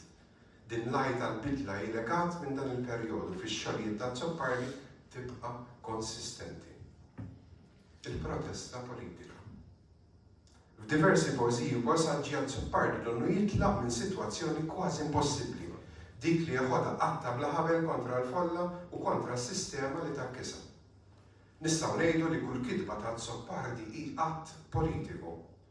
Qatt Soppardi kien jinsisti li l-kittieba għandu jkollhom dan l-ispirtu politiku, ribelluż. Friġġieri jinnota wkoll dan l-ispirtu. Għalhekk ukoll il-poeżija ta' Soppardi xi drabi mimlija għadab, drabi oħra imbikkija bil-moħbi u mistura taħt il-gost tal-grotesk, tlaqqa flimkien u ġellet lil dawn iż-żewġ aspetti. L-ewwel, ix-xewqa ta' Soppardi li jirriforma liċ-ċittadini ta' pajjiżu. It-tieni, l-aljenazzjoni jew nuqqas ta' xewqa taċ-ċittadini li jirriformaw ruhom. L-iktar appell soċjali li jidwi f'din is-sezzjoni huwa proprju dan li l-folla m'għandix tibqa' maġuna fl-apatija taħt il-kontroll tal-awtoritajiet. Leħen Soppardi huwa bħal tal-Battista fid-deżert fejn ħadd mhu qiegħed jagħtih widen. Ħadd mhu jinduna bil-qawwa potenzjali tal-kelma rebelluża. Kif jgħid Alexander Pope, a little learning is a dangerous thing. Dan l-appell ma nsibux f'din il-ġabra biss. F'monokordi nsibu poeżiji bħal Bandu, Ħamra Kaħla, Mantija, Vistu, versi li evokaw attakki ħoroġ kontra s-sistema. F'noti mis-sanatorji tal-mistiċi jikkundanna l-vjolenza politika, kif ukoll jitbiet mill-folla. Jien m'għandix tessera ma' Ġorġ Santi tal-ħnieżer beati. Il-korruzzjoni u l-oppressjoni donna tintiret minn ġenerazzjoni għall-oħra. Baqgħu jintirtu mingħajr testament formali. Jidher li l-ħakma tal-awtoritajiet fuq il-folla hija tant qawwija li tagħmel bidla tidher remota u x-xelqa għal katarsi hija waħda utopika. Teatriċità. Dan l-appell soċjali jidher ukoll f'poeżiji u pasaġġi miktubin bi stil li jxaqleb lejn dak teatrali. L-aktar eżempju ċar din il-ġabra hija, jew għal-inqas f'din is-sezzjoni, ir-reċta taċ-ċittadin Beżan. Sa mill-bidu Azzopardi jitlaq mill-punt tal-biża taċ-ċittadin. Imma int tibża hekk titbikkem. Iżda fl-istess ħin Azzopardi insisti li dan iċ-ċittadin ma fadallu l-ebda għażla oħra ħlief li jqum min-nas. Ma tistax ma tixxennaqx biex toħroġ minn dal-ħabs miġnun jafsek minn kull imkien. Għal Azzopardi li wieħed ma jinbidilx huwa saħansitra dnub. L-oppressuri li sejħilhom il-patriarki medjevali ilhom fil-ħakma tal-poter u għalhekk wieħed jeħtieġ li jfittex fil-fond, fittex il-mappa moħbija. Fiċ-ċittadin hemm il-potenzjal għall-bidla li jikseb il-ħelsien. Għaraf li tista' ssalpa lil mill-orizzont, ittir il-fuq mit-turretti tal-gżira oppressiva. L-element teatrali bl-istess appell soċjali huwa trattat fil-poeżija Ejdilhom joħorġu permezz ta' maskri li jimplikaw il-ħabi u l-użu tal-esklamazzjoni li tenfasizzah. Patricia Gatt tgħid li il-funzjoni tal-maskra l-implikazzjoni tagħha huma bosta mill-qerq sal-illużjoni, mill-ħabi saċ-ċediment tal-identità propja, mit-transessualità sal-komiku jew it-traġiku, mill-arfin sal-reġidità tal-mewt. Li tkun differenti mill-folla jista' jfisser li se tiġi timbrat bħala miġnun. Oħroġ travestit bħal miġnun imnebbaħ oħroġ bħal ċakkar. Fuq l-epoki jixreb diskors dirett fi stil ta' dram u nisimgħu mistoqsijiet u tweġibiet relatati mad-tbatija. Naqraw lessiku marbut mal-mewt, il-vjolenza, id-dekompożizzjoni. Naqraw ukoll dialogu mal-pittura famuża Guernica u nisimgħu lajta tal-gawwi u għajjat ieħor ħiereġ mit-twerżiet tan-nisa din il-pittura. L-element kattoliku spiritwali. Azzopardi jipprova jikxef l-ipokrazija tal-Knisja u r-reliġjon organizzata. Iħares lejn Malta bħala art ipokriti mitlufin f'kattoliċiżmu ferventi iżda nieqes mill-Kristjaneżmu. Dan ma jfissirx li Azzopardi ma jinteressax mit-tiftixa ta' Alla. Grazzi Falzon jgħid some of Azzopardi's lines are blasphemous. Behind the poet's tantrums against priests, dogmas and God, there lurks a prodigious complex of a childhood obsessed with sin and guilt. Din l-ossessjoni tidher f'Gallus Domesticus, għax Azzopardi jiffoka fuq din l-ipokrazija permezz tal-lessiku reliġjuż fejn il-materjali jirbaħ fuq l-ispiritwali. Ifakkarna wkoll fil-konsekwenzi jekk wieħed ma jkunx fidil lejn l-awtorità tal-Knisja. Isoffu l-indulġenzi mingħajr riskju għax jaħsbu li bla statwi u mingħajr ċiriken, mingħajr ġiżiran u barbazzal jiblaħħhom ix-xitan, jaħraqhom fl-abbissi b'dembu molli. Fis-Suppork fejn nislu niesi hija poeżija b'lessiku simili din id-darba marbut mal-festi. Azzopardi qed jipprova jifhem minn fejn ġie, waqt li minn barra jħares lejn niesu li jinsabu aljenati bil-festi. Anke l-anġli tilfu l-innoċenza tagħha. Trabi roża insemna li tilfu l-innoċenza u draw iħarsu lejn il-kotra bil-vista ta' volpi makak. L-immigrazzjoni u l-kawża Palestinjana. Jien naf Gżira tiffoka fuq it-tema tal-immigrazzjoni u kif daw in-nies jiġu trattati min-nies tal-Gżira. Isawtu l-suwed tad-dajjes li jaslu maħrubin, jew igranfati mal-gaġeġ tal-ħut fl-Olokawst tal-Baħar tan-Nofs. Azzopardi jitkellem ukoll f'poeżija oħra dwar dawn in-nies li ġew imġiela jitilqu minn pajjiżhom kif ukoll imneżża minn kull forma ta' umanità, tant li jsejħilhom erwieħ. Ir-realtà tagħhom hi waħda predestinata maħżuża fi sħab ċombi. L-awtoritajiet jibqgħu jgħixu taħt l-opulenza fil-palazzi waqt li dawn in-nies huma mċaħda anke minn mewt u tifna dinjituża, it-twiebet maħdumin bl-aġla. Lejn l-aħħar Azzopardi jpoġġi tama f'ħadd dawn il-mwarbin. Qatt nerġgħu noħorġu, qatt nerġgħu lura iffurmati mit-trab u mill-ilma. Tem oħra rikorrenti f'ġabri diversi ta' Zoppar hija l-kawża Palestinjana. Di ma kienx tema li toħroġ biss f'xogħlietu bħal Samira tal-Maktur Abjad, imma anke f'ħajtu personali. Zoppar kien voċiferu dwar l-atroċitajiet qerrieda li qed jesperjenza dan il-poplu. F'messaġġ li bagħat li kważi 10 snin ilu kiteb li hekk. Ejja nikbu kemm nifirħu fis-social media dwar l-atroċitajiet faxxisti tal-Iżrael f'Gaza, imsettqa mill-Istati Uniti. Aħna l-kitba biss għandna bħala arma kontra dan in-nazzismu ġdid, kontra poplu maqbud bħal ġrieden. Dan iseddaq l-argument li l-appell soċjali kien parti integrali mill-ħsieb u l-ħajja ta' Zoppar. Li l-umanità m'għandix ikollha konfini ġeografiċi. Rebbija rbija hi poesija marbuta ma' dan ir-reġjun li fiha Zoppar jimplika li l-inċitazzjoni bdiet mill-punent. Is-sikli tal-punent ħabbrulhom li wasal iż-żmien biex iqumu. Iżda dan il-punent kien qarrieqi u jqabblu ma' srib tas-Sata. Ir-ribelljoni waslet biex l-awtoritajiet jibdew jirdu l-artisti u l-ħelsien kien biss illużjoni. Illum jinarfu erwieħ maqbuda, poeti arrestati, artisti jippruvaw jivvintaw il-kitba mal-ħitan, u mbagħad arrestati u kundannati.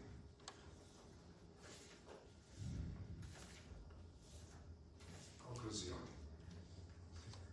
Kif jiġdu dawn il-poeżiji u l-poesaġġi, l-appell soċjali ta' Zoppar jibqa' konsistenti u voċiferu.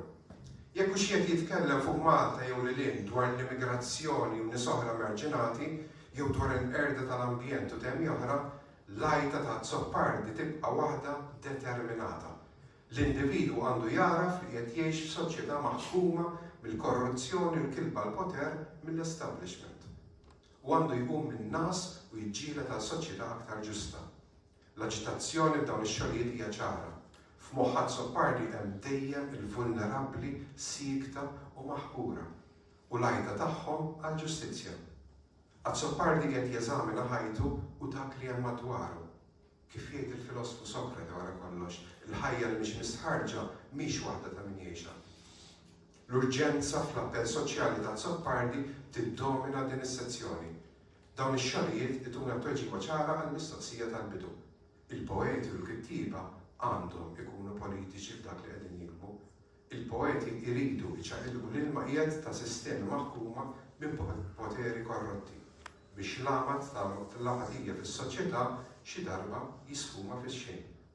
Zoppar jagħmel dan billi jimraħ minn ġeneru għal ieħor u jilħaq il-qofol fl-arti poetika.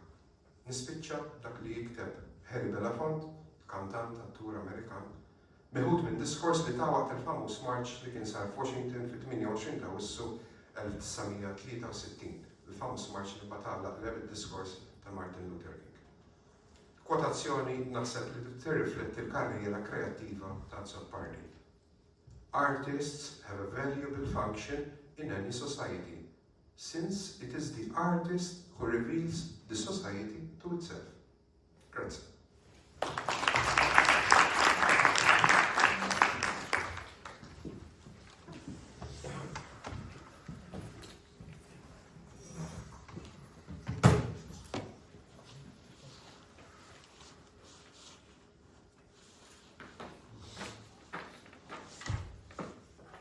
Meta l-koordinaturi ta' din il-konferenza talbu biex nifoka fuq it-taqsima tal-poeżiji tal-Awstralja fil-ġabra ta' Mario Zoppar Epistoli mid-Desert, għażilt li naqra dawn il-poeżiji minn perspettiva postkolonjali u femminista. Bix-xogħol klassiku ta' Erika Böhmer fuq il-letteratura kolonjali u postkolonjali u tal-istudjużi Awstraljani Patrick Wolf u R.W. Connell fidejja. Imma anki bil-punt ta' riferiment ta' ħafna siti ta' komunitajiet aboriġini attivi fuq l-internet. Il-prepotenza koloniali u neokoloniali li l-poeta jikkundanna bl-intensità ideoloġika u emotiva tipika tiegħu għajla tħalli din il-prepotenza lok għall-eżerċizzju jew l-esperjenza tal-ispiritwalità fil-kolonizzati. Parti sow il-kundanna tal-poeta għandha x'taqsam appuntu mal-vjolenza li biha mill-ilwien ta' ħxejjex u l-fjuri tagħna u l-qawsalla sagri, il-kolonizzaturi Ingliżi ħolqu l-infern mal-mod kif dewwibtu il-ħolm antik ta' niesna. Bla ma fimtu ir-ritwali tar-rieħ tax-xemx u tas-seħel tal-antenati.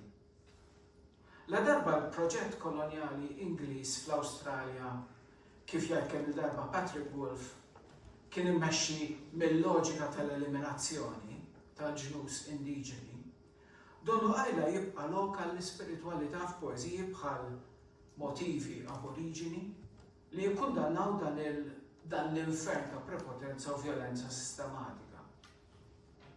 F'din it-taqsima tal-poeżiji tal-Awstralja li tagħlaq b'testament poetiku għalija memorabbli, poeżija verament saħħarija kważi tal-waħx, bl-isem ta' ħireġ mill-port, poeżija li mhux se nitkellem fuqha għaliex naħseb toħodna f'direzzjoni oħra u naħseb hija direzzjoni li diġà smajtu ftit fuqha. Tiddomina l-vuċi ma' f'din it-taqsima, tiddomina l-vuċi lirika li titkellem fuq il-ġnus indiġeni tal-Awstralja. Jew f'isimhom, titkellem f'isimhom, kultant fl-ewwel persuna plurali.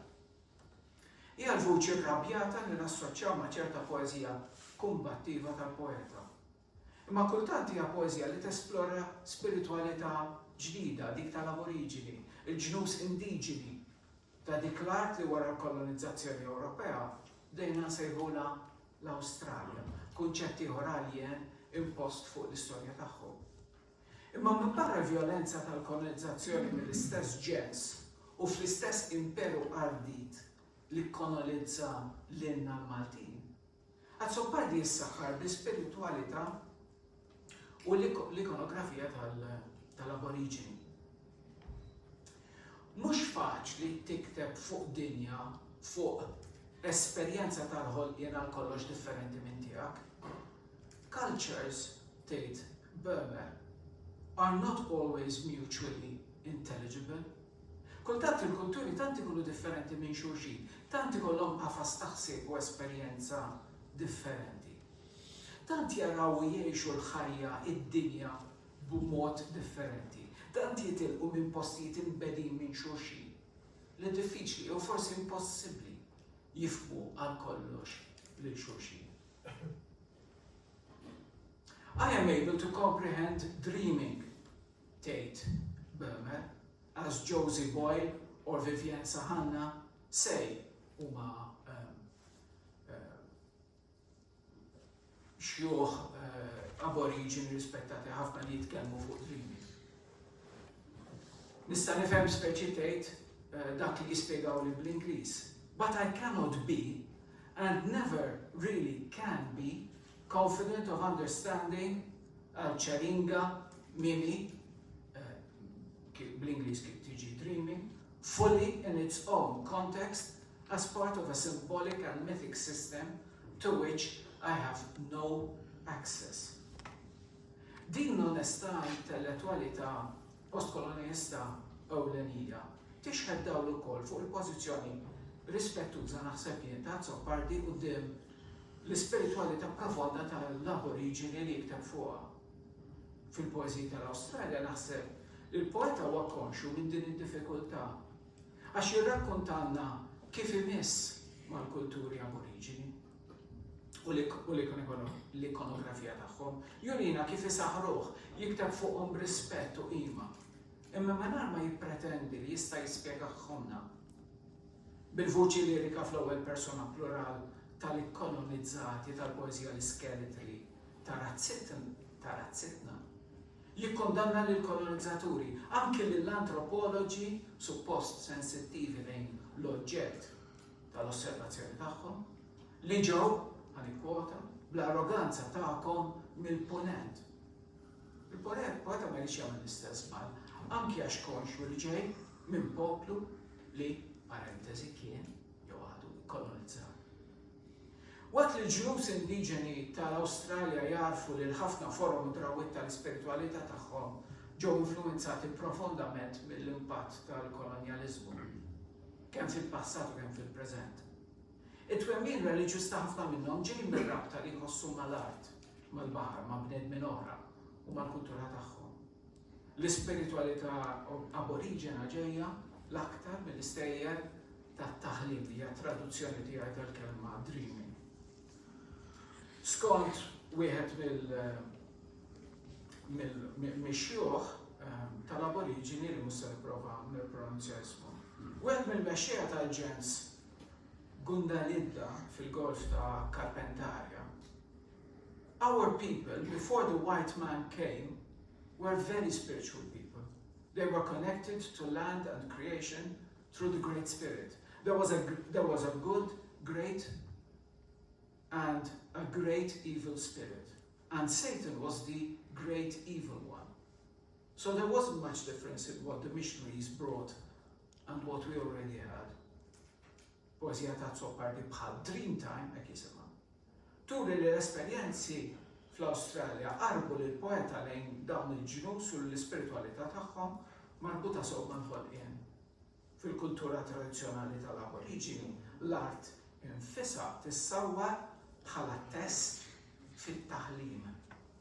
U dak it-test huwa marbut b'mod intimu mal-ħajja u l-esperjenza ta' kull persuna u hekk nikkwota minn Ashcroft u Tiffin u il-ktib famus tagħhom The Empire Writes Back.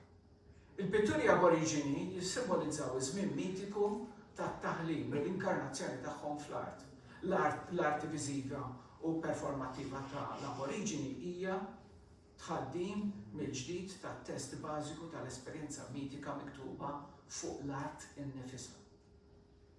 Fl-istess ħin poeżija bħal Wangan Ingorjong ta' Zoppardi tara fli għal-poeta fl-Awstralja multikulturali ta' Federation Square. L-ispiritualità tal-aboriġini teżisti fil-kuntest ta' awsada sħiħa ta' esperjenzi spirituali anki oħrajn. Se naqbes parti li fija niddiskuti l-ewwel poeżija li hemm fit-taqsima li hija poeżija dwar il-Maltin li marru l-Awstralja.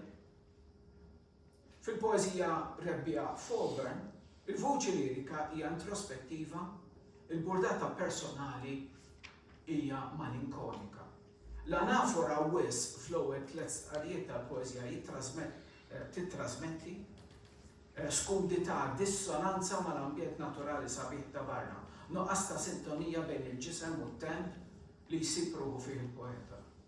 Bejn il-personalità tal-individwu, s-sentimenti li qed jittrasmettu id-dawl, ir-rebbija u l-petali. Bħal kieku ferħanin wisq bihom infushom, għal kollox indifferenti quddiem ix-xuftejn niexfa lajnejn kies ħalada taħt il-bluża bajda tal-poeta.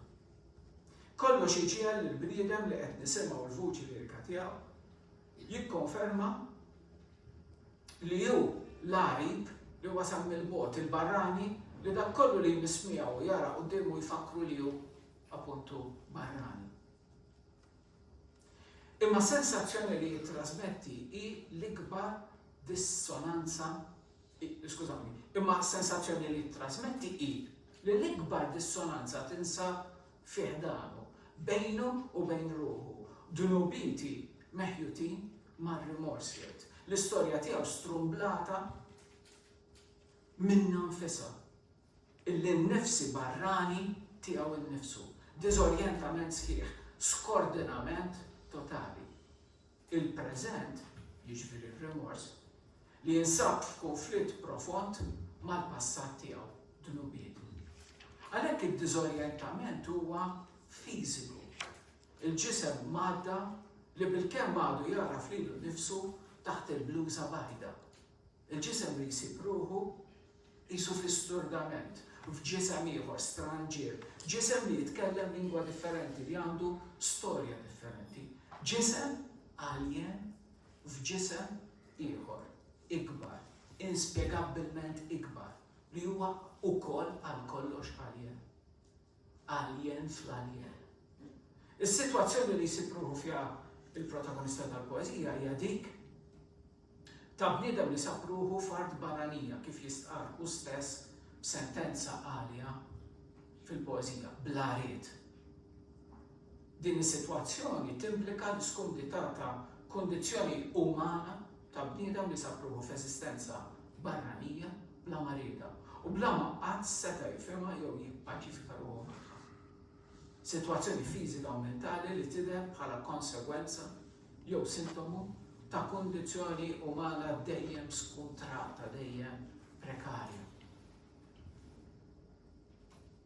Ir-riferiment fil-bidunet tal-poeżija għall-ispirti tal-antenati u mbagħad għall-ħolm huwa sinifikattiv għax jirrappreżenta l-qofol ta' dak li l-leħen liriku f'din il-poeżija u f'oħrajn iħossu nieqes minnu. Jiġifieri rabta ma' storja qadima, ma' post, ma' nisel, ma' antenati ġejjin mill-bogħod. Fil-qalba tal-ontoloġija tal-aboriġini, il-ġnus indiġeni, tal-Awstralja, hemm relazzjoni bejn persuni, l-art u dak li huwa anċestrali, mirut mill-qedem. Din li għandna keni issejħilha sistema ta' twemmin bl-Ingliż tissejjaħ the dreaming taħli u tiġbor fiha d-dimensjonijiet kollha tal-ħajja.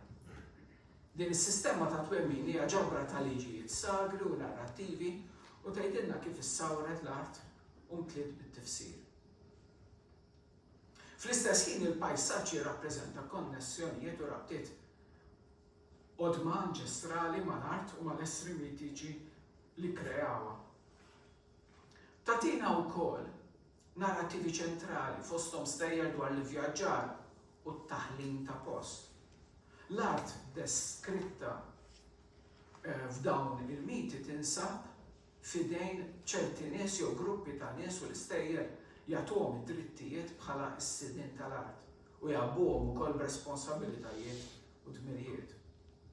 Waqt li għall-ġnus indiġeni tal-Awstralja hemm rabta qadima u sinifikattiva mal-post li appartjenu għalih anki għaliex jirrakkontawh u bekk isawruh għall-protagonista tal-poeżija, hemm il-ħolm l-impossibbli. Il-poeżija l-istupru tat-territorju li minna ħadd it-titlu tal-parti mit-titlu tal-poeżija aw tal-intervent.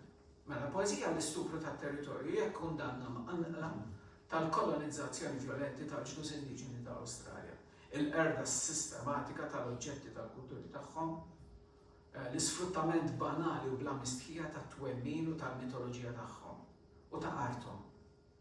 Il-vuċi lirika titkellem fl-ewwel persona plurali għax tidentifika l-oħra mal-aboriġini u l-istorja ta' inġustizzja li sofru bħala ġnus kolonizzati u misruqa mid-dinja u d-dinjità tagħhom. Azzopardi ma jidentifikax huma mal-kolonizzaturi imma mal-kolonizzati. Il-tematika mqanqla tal-kolonializmu violenti tal-Ewropej bojot tal-punent, tal-ġnus indiġeni, tal-iskjavitu, tidher minnu fih fil-poeżija tiegħu. Fi xbija tal-ktajjen monqna u manekiesi li bihom il-kolonizzaturi rabtu l-ġnus indiġeni fl-ikonografija tipika tal-kolonizzazzjoni u l-iskjavitu appuntu tal-ktajjen. Hemm il-qilla kollha tal-Ingliżi lill-letteratura nazzjonalista Maltija kif smajna fil-bidunet meta kienet jitkellem George Farrugia. Ftit li xejn tirrakkonta l-istorja l-letteratura nazzjonalista tagħna. Anzi, ħafna drabi fil-letteratura tagħna il-Maltin il-kolonizzati jaraw lilhom infushom bħala sieħba tal-kolonizzaturi. Idealment ħaġa waħda magħhom bħalma jidher f'żewġ testi ikoniċi tar-romantiċiżmu tagħna. Lil Malta ta' Dunkarn iżda daqshekk lil ħadd u taħt l-ezzaqniet ta' Giuseppe Aquilina. Fil-pożizzjoni tal-vuċi fil-poeżija qed tiskjera ruħha fil-poeżija, il-vuċi lirika qed tiskjera ruħha mal-kolonizzati u kontra l-kolonizzazzjoni kriminali. Kontra l-għażla ta' ċerta letteratura Maltija li tallinja ruħha mal-ideoloġija kolonjalista. Aktarx fi sforz biex li kolonizzati jiksbu il-prestiġju li fajnihom kellhom il-kolonizzaturi. Azzopardi jikkundanna l-violenza tal-Ingliżi kontra l-aboriġini, imma jikkritika wkoll it-tentattiv kulturali kolonialista insidjux biex is-sidien il-ġodda jidhru li qed jitwaħdu mal-maħkumin.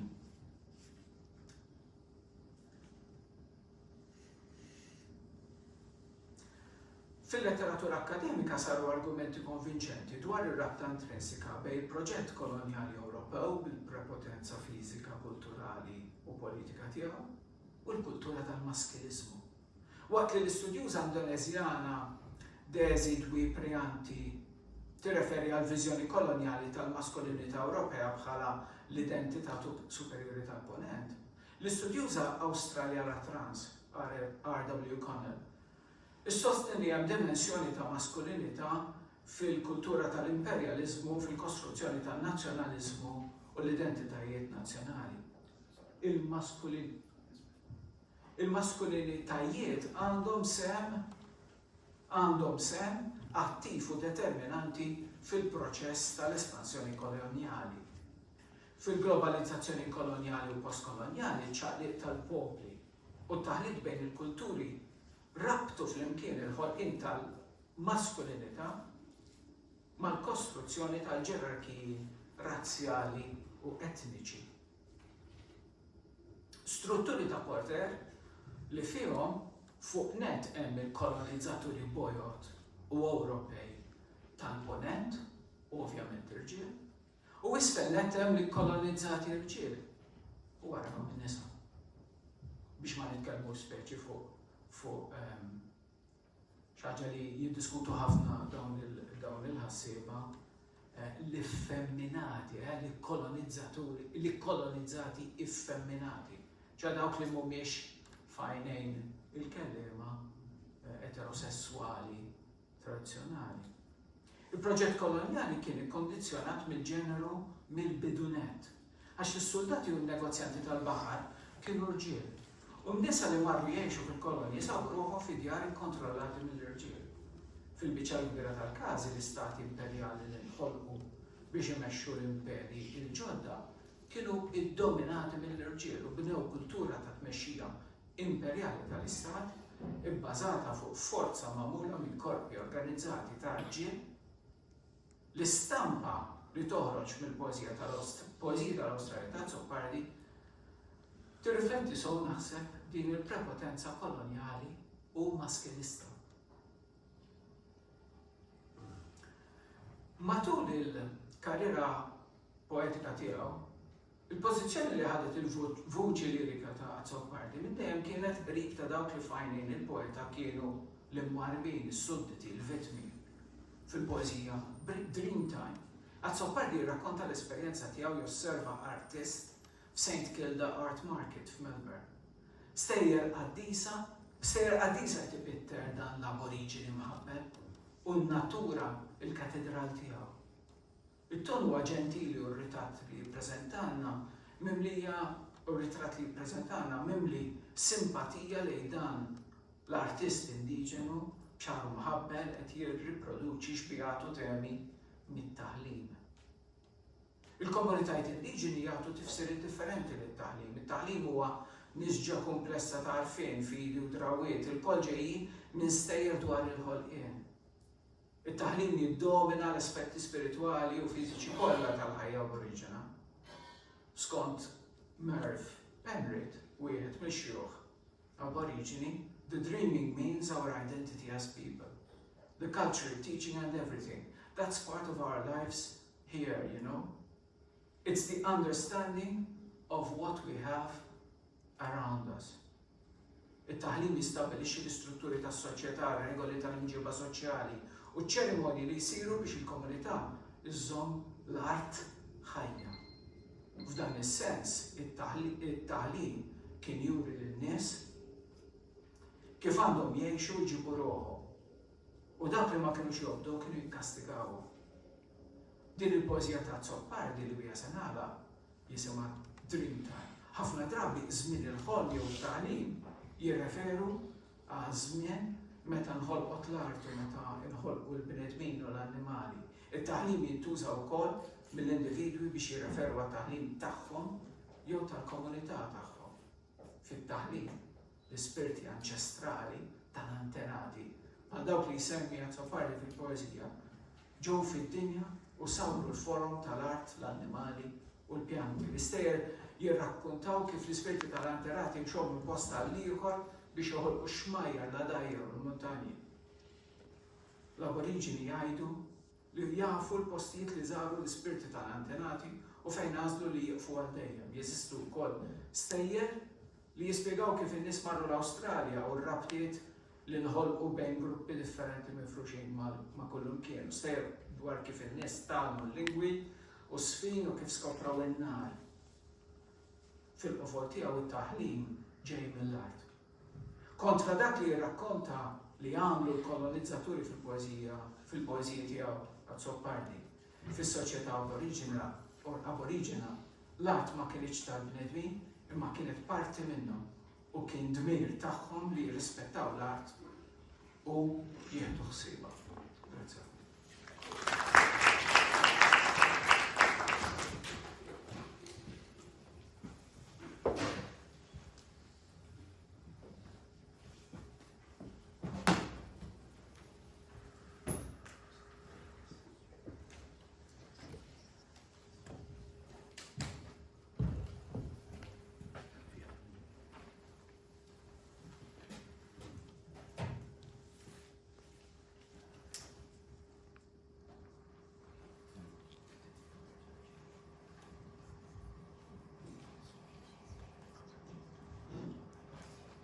Dux impressu nikam dal-affarijiet, ma jidem xejn, għalli tekniċi.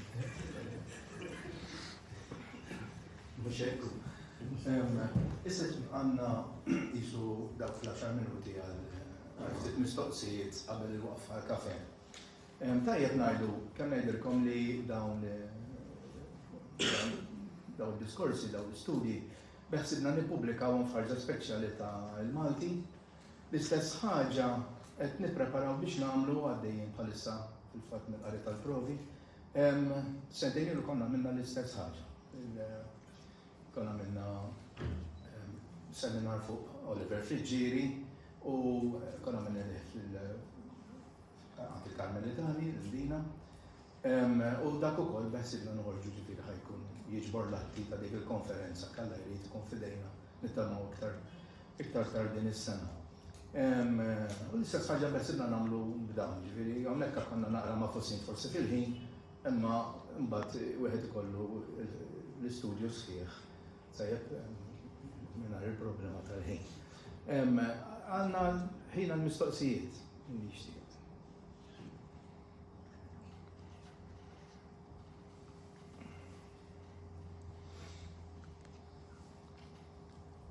Tajjeb, immorru għal-kafe. Ħallejtuni jekk issa.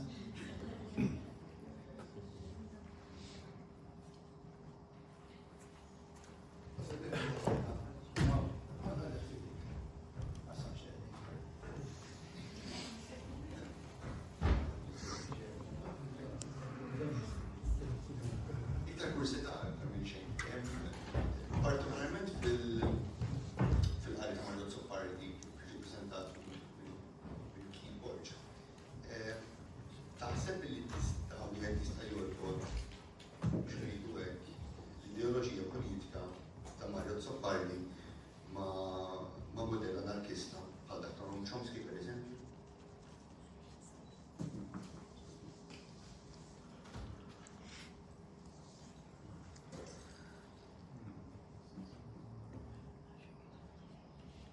Naħseb nistgħu naraw xi forma ta' rabta, imma anke kien ħarsu mhux biss lejn il-poeżija ma anke kważi lejn il-proża, le? Fil-poeżija toħroġ ħarira iktar b'saħħa din l-għajta u xekk li din l-ideoloġija hija ideali, le? Kważi utopika li Margot Zoppardi irid n-nies li jqumu minn dan il-nas li jkunaw dan l-ideal u xekk li din ir-ribellioni toħroġ fil-poeti li titnaqqas l-apatija biex daw in-nies li huma sikta, li huma maħbura, li huma għandi sezzjonijiet ovvjament li ma rnexxilix naqra ma toħroġ ukoll din l-għajta tal-ġustizzja, speċjalment fejn tidħol għal dawn in-nies imwarbin u xekk. Poezija partikolari fejn qabel daw in-nies, speċjalment fuq il-kummerċjalizzazzjoni tal-arti u l-kommodifikazzjoni tal-arti mela din l-arti li tinbidel biċċiet u xejn li sarfu biss xi ħaġa monetarja kważi qed tneħħi r-ruħ li kienet tinkwila wkoll il-Mario. Allura għandu l-ewwel żewġ atti għax jaqsamha bħala isa dram, l-ewwel żewġ atti li jispjega li daw in-nies bħala bejjem u xejn dawn iċ-ċfuf, in-nisa jgħidilna bil-low cleavage bis-sajbu bix-xampanja f'idhom li tinġilna dan id-dram kważi u xejn. Imbagħad mill-ewwel jaqleb għal dawn in-nies li qed jgħixu kważi fid-dranaġġ li allura toħroġ din dan il-paragun huwa ċarissimu. Ideoloġikament Mario bidel il-kamp kemm il-darba jekk ħan nitkellmu fuq l-ideoloġija partiġana, imma naħseb li tmur lil mhux hekk l-ideoloġija politika tiegħu. Jiena kont nafu ftit ġifieri kien l-ewwel l-għalliem tiegħi u matul rejtu x-xogħol bħal xarba kien kważi sforzani biex nippubblika eventualment hekk għamilt. Ma tħdimt it-teatru miegħu sir nafu ftit iktar anke minħabba li konna involuti f'din il-kawża Palestinjana flimkien. U bil-ħin kollu kważi kienet ossessjoni li trid tiskomoda, li trid tqanqal. Allura din l-ideoloġija politika tiegħu sa mill-bidu kienet hemm b'mod konsistenti. Forsi tinbidel il-forma ta' kif iwassala imma le tibqa' konsistenti naħseb.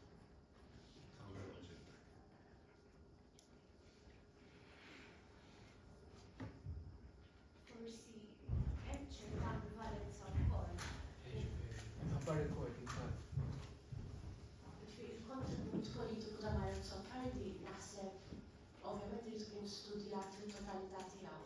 Hemm ambivalenza wkoll li hu inqeda blodda tal-partiti. Issa kemm tliġġem u kemm sab libertà dik trid tiġi studjata. M'hemmx dubju, speċjalment fejn jitkollat ġurnalistiku tiegħu, ġifieri fejn iddieħ biex iwassal dak li jrid jgħidle mar u kiteb u xejn. Għalhekk il-kampi ma jimpurtax imma dak li jrid iwassal waslu. Meta twaqqaf ukoll. Biex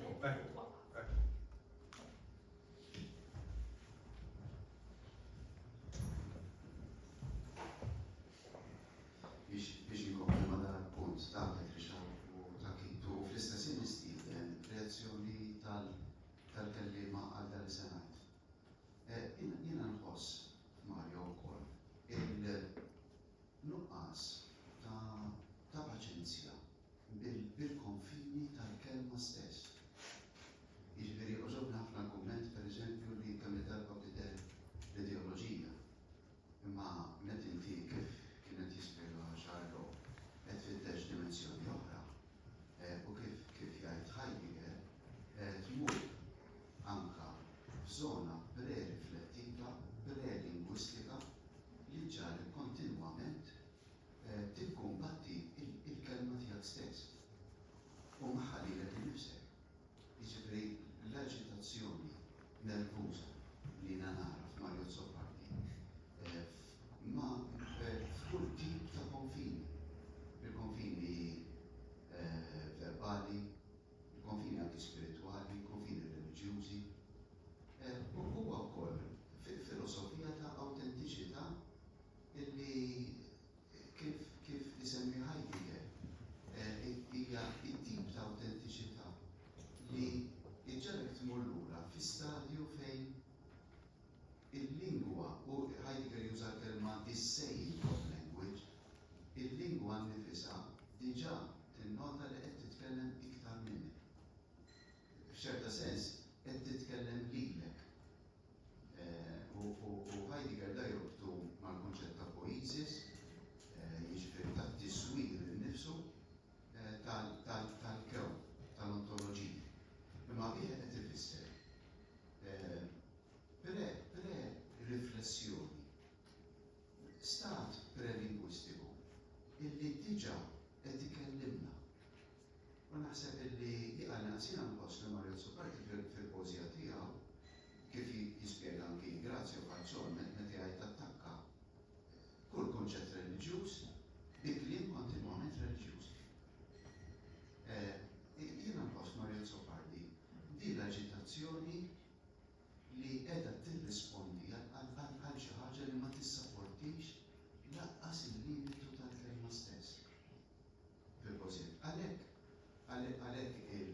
l-assoċjazzjoni ma' rebellioni li kemm il-darba elementi kritiċi fuqu sewwa il-nuqqas ta' paċenzja tiegħu anki bista uman wieħed anki fil-passjoni nifisha anke fi xbijat erotiċi tiegħu tħossu qiegħed jifittex kif se jisbruffa l-barra mill-aħħar stat emotiv tiegħu.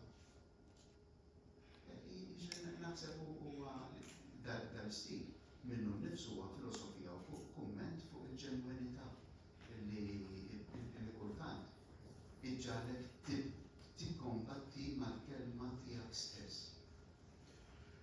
Ma nafx x'huma reazzjonijiet ta' Xarlo naħseb li qorob ħafna li dan li qed ngħid meta beda janalizza il-Maran u l-Battiglieri meta daħal fil-Dream Time li għall-oriġini hija hemm min jiddefinija bħala the eternal uncreated. Dak illi qed imexxina li jkollu ħiereġ mill-art innifisha għall-oriġini, l-oriġini fir-rock art tagħhom kif kienet jaċċenna Nicole Wakeley, l-iskop tagħhom huwa li jilħqu dimensjoni li hija kollox qed nifhmuha imma ma nistgħux irodduha fi kliem. Għalhekk f'ċerta sens it-traduzzjoni għal Dream Time kienet żbaljata kif jgħidu ħafna antropologi, għax mhix ħolma hija il-kollox li jiena meta nagħmel pass fl-art. L-art diġà qed tagħtini u ilha tagħtihuli mill-antenati tiegħek u qabilhom. Mhux ikkreat, qiegħed hemm, dejjem hemm. Jiġri jiena ħassejt dal-mument ta' spiritualità fid-diskorsi tagħhom anke tikappik fil-aġitazzjoni rrabbjata li kull ideoloġija li finalment nagħmlu kif tispiċċa. Istituzzjoni u fl-istituzzjoni di għandek il-periklu ta' ġbiex mbagħad tal-korruzzjoni. Din tispiċċa il-kontra ta' dak li bdiet maġbut ta'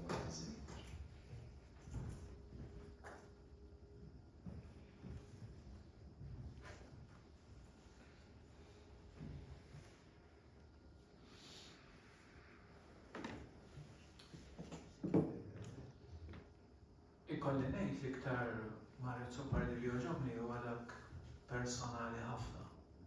Ikolli ngħid. Minkejja li jiena mid-diskors fuq il-poeżija politika tiegħu speċi għaliex derli li fil-kuntest tal-konferenza dan kien se jkun kontribut differenti il-mod kif hu jitkellem fuq l-aboriġini u l-problema kbira tiegħu bil-lingwa u bil-konċettwalizzazzjoni propri tat-taħlim, eċetera. Li hija dak kollu li qed inti, dak kollu li qed jienu iżjed u li aħna diffiċli kif tgħid Elke Bermer, jiena għalija dik li sbaħ parti tal-intervent tiegħi il-kumment tagħha dwar kemm aħna minħabba li ngħixu f'dinja differenti f'kull sens, f'relazzjoni differenti mal-ħolqien, mal-lingwa, minħabba li ngħixu f'lingwa differenti jew lingwi differenti. Diffiċli għalina nifhmu, ġifieri it-taħlim huwa l-esperjenza tiegħek tal-art, ta' xejjex, l-ister li qalulek, dak li ma jeżistix, l-etern. Vera diffiċli, ma fl-istess ħin kważi huwa l-Mario Zopardi ta' ħireġ mill-port l-iktar li nħobb jien personali fej jitarwen, speċi sissa dejt ħajti nis-sogra nafda li stajt ngħaddi mingħajr kumpass fit-tempesti kollha, fil-proċessi u t-tradimenti, bil-kontradizzjonijiet kollha tiegħu il-fragilitajiet kollha tiegħu. Issa bdejt l-aħħar vjaġġ b'xari jibjat b'dawl baxx f'idejja jirtot bil-mart. Bdejt ħolma minn fuq irdum li ma nafx fejn se twassal u x'se jħodha r-rieħ u se jfaħħa l-isfel. Jew hix se ttir bil-ġwienaħ kbar imsadda u guffi. Bħal bastiment għajjien ħireġ mill-port għaddej minn fejn il-fanal tat-torri. Inħalli l-istejjer antiki tiegħi warajja. It-triqat imċerċa, l-kampnari, il-festi, ir-ritwali, l-imħabbiet, l-esperjenzi frivoli u dawk solenni. Il-ħolma tiegħi ġabra skeletrali ta' mammiferi. Minn fuq il-bastiment qed nara l-mewġ jipprova jmiss għal xejn l-orizzont. Hekk kif il-ħolma tibda tiċċarrat, bħal qluħ matux jiflaħ għal-battikati. So jiena li dan il-Mario Zoppardi, meta Mario naħseb jitqabat ma l-ideoloġija, naħseb il-lingwa mbagħad tinħakem ftit wisq mill-ideoloġija. Imma meta jitqabat ma l-esperjenza personali, mal-kontradizzjonijiet, mal-emozjonijiet, mal-fragilitajiet, għalija stupend, insomma. U naħseb dijer saqdeja meta jitkellem fuq l-esperjenza tal-aboriġini. Naħseb.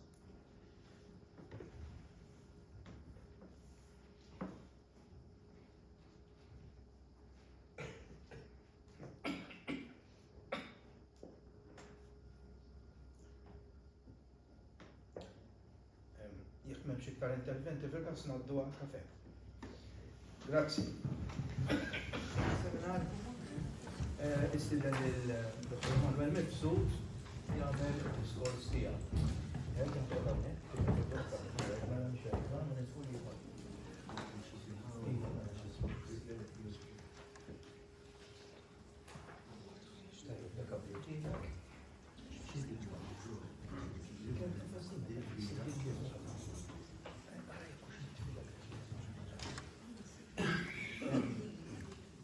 Jekk il-ħin jippermettili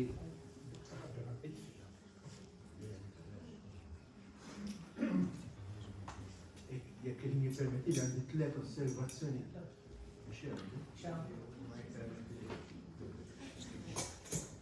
Għandi 3 osservazzjoni ġdad. Il-poeżija ta' Mario Zoppardi mhux tal-li mhijiex espressjoni atea, tal-li hija dokument ta' ossessjoni balla.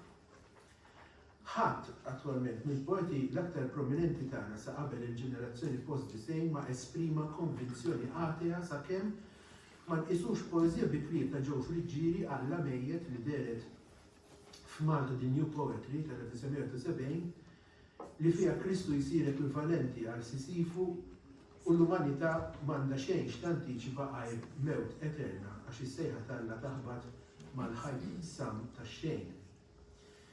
Fil-waqt li ngħidha ta' Nietzsche li Alla huwa mejjed iddikjarata l-ewwel darba f'The Great Science u mbagħad imtennija f'Thus Spoke Zarathustra, issib ruħha anka f'Epistoli mid-Deżert, din tingħad biss f'saħħna ta' mument biex immedjatament tiġi miċħuda u kontradetta.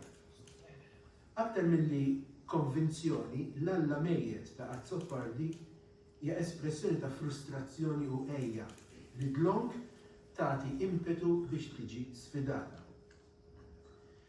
Jifhem stess il-poeta li ddikjara il-mewt tagħna f'manikomju privat għax tħabbel nikkwota fil-lingwaġġ tal-fidi meta l-sin divin u s-skit imbiet idur mal-pjaneti remoti. Il-poeta ma jiqafx mal-konklużjoni ta' Nietzsche minflok jibqa' jħabbrek biex jiltaqa' mal-Alla minkejja l-insistenza ta' Alla li jibqa' ma jservix l-aġġ tal-bniedem miżeru u jkompli għaddej bi vjaġġ anke jekk jista' jkun inutli u jsalpa fil-vojt. It-tieni osservazzjoni. L-esperjenza li jirrakkonta l-poeta mhix sempliċiment esperjenza spiritwali, hija esperjenza reliġjuża. B'dan irid infisser li din hija esperjenza li tqim xi divinità li l-individwu jissottometti ruħu għal entità ferm ikbar minnu. Naturalment biex dak li jkun jagħmel dan irid l-ewwel nies jemmen li din l-entità teżisti. Diġà osservajt li tul il-karriera poetika tiegħu Mario Zoppardi kontinwament ippreżenta lilu nnifsu bħala individwu li qiegħed ifittex dak li jemmen li jista' jikseb b'xi mod jew b'ieħor. Il-konvinzjoni tidher mill-fatt li l-poeta saħansitra jikkonkludi li l-eżistenza umana issib it-tifsira tagħha fir-relazzjoni mal-Alla.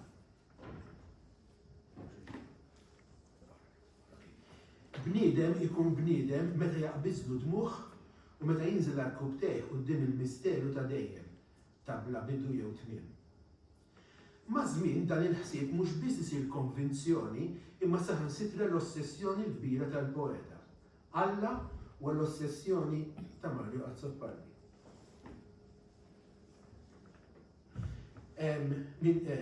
Jimmasturba għal Alla tiegħu anka meta jamarlu jiskarna lill-istess ibnu. Il-bniedem mela jilħaq il-milja tiegħu meta jimmasturba l-Alla tiegħu. Mhix masturbazzjoni maħmuġa midimba din, hija masturbazzjoni li tindika l-qima ossessiva lejn Alla. L-ossessjoni, forsi anka indubjament il-loġika, balla tara l-argument reliġjuż. Barra li hija il-loġika hija ossessjoni asfissjanti għaliex l-oġġett tat-tiftix mhuwiex daqstant faċli jinstab. Zoppardi jagħtina verżjoni deista ta' dan l-Alla li qiegħed ifittex. Alla li ftit li xejn jinteressaħ bil-kreazzjoni tiegħu stess. U għalhekk li l-mistoqsijiet tal-poeta qatt ma jiġu mwieġba sempliċiment għax Alla ma jinteressaħx aktar mill-ħolqien iffirmat minnu. Dan Alla jeżisti barra żmien mingħajr emozzjoni. U l-kumplament. Minflok iwieġeb it-talba, Alla jħalli lil kulħadd ibati. Il-kriżijiet eżistenzjali, il-kriżijiet spiritwali, il-kriżijiet kollha li Alla l-Onnipotenti neħduh li kapaċi jsib soluzzjoni għalihom. Alla tant ma jinteressax mill-ħolqien tiegħu stess li lanqas li l-ibnu ma jwieġeb meta jidher bħala li kwota raġel li tilef kollox fuq xorka rumana iwerzaq għaliex Eli abbandunah. Alla jikkuntattja lill-ħolqien tiegħu ad hoc meta jiftillu. Hemm dawn id-drabi meta l-poeta jinterpreta lill-Alla bħala l-kreatur li telaq il-kreazzjoni tiegħu għal riħħa. Drabi oħrajn Alla jidher jagħmel kundizzjonijiet diffiċli fuq din il-kreazzjoni. U b'konsekwenza ta' dan kollu, il-paġni jagħtu ritratt ta' individwu fittiex li huwa vulnerabbli, imsejken, konfuż.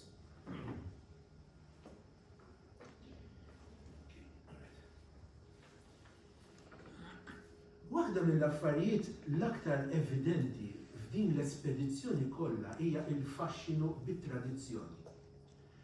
Il-referenzi li jinformaw il-proġett ta' Zoppardi huma kollha meħudin mill-antikità.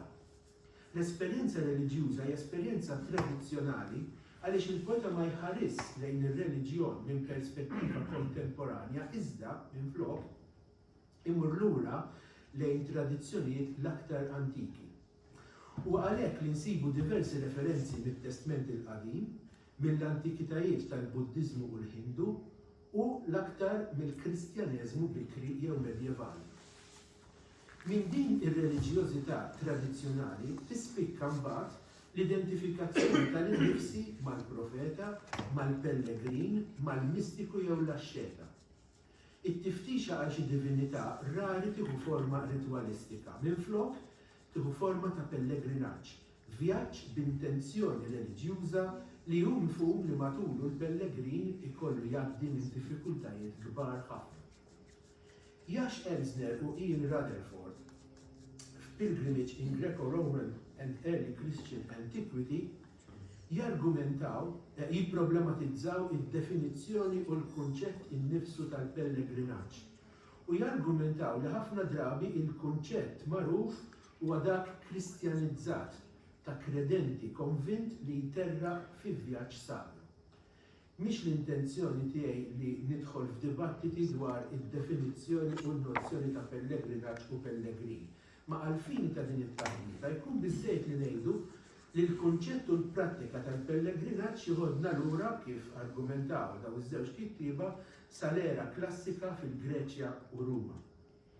Ma rridux ninsew lanqas li l-vjaġġ b'intenzjoni spiritwali u jew reliġjuża huwa sinonimu ma' diversi reliġjoni oħrajn bħall-Iżlam u reliġjoni tal-Vant imbiet. Dan hu punt importanti fid-diskussjoni dwar il-poeżija ta' Zoppardi minħabba l-fatt sempliċi li fost ir-referenti tiegħu hemm personaġġi meħudin minn reliġjonijiet mhux insara għalkemm il-Kristjaneżmu jibqa' dak il-fenomenu l-aktar qrib il-poeżija tiegħu.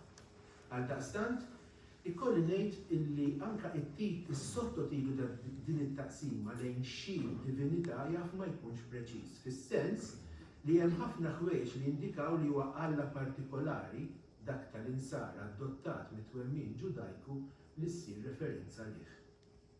Il-pellegrinaġġ suppost li għandu jservi ta' mixja lejn kisba u l-arfien. L-arfien iżda mhuwiex tragward faċli għaliex kif rajna Alla huwa entità diffiċli, stramba u bieda. Alla huwa, nikwota, bib b'katnazz u mingħajr numru.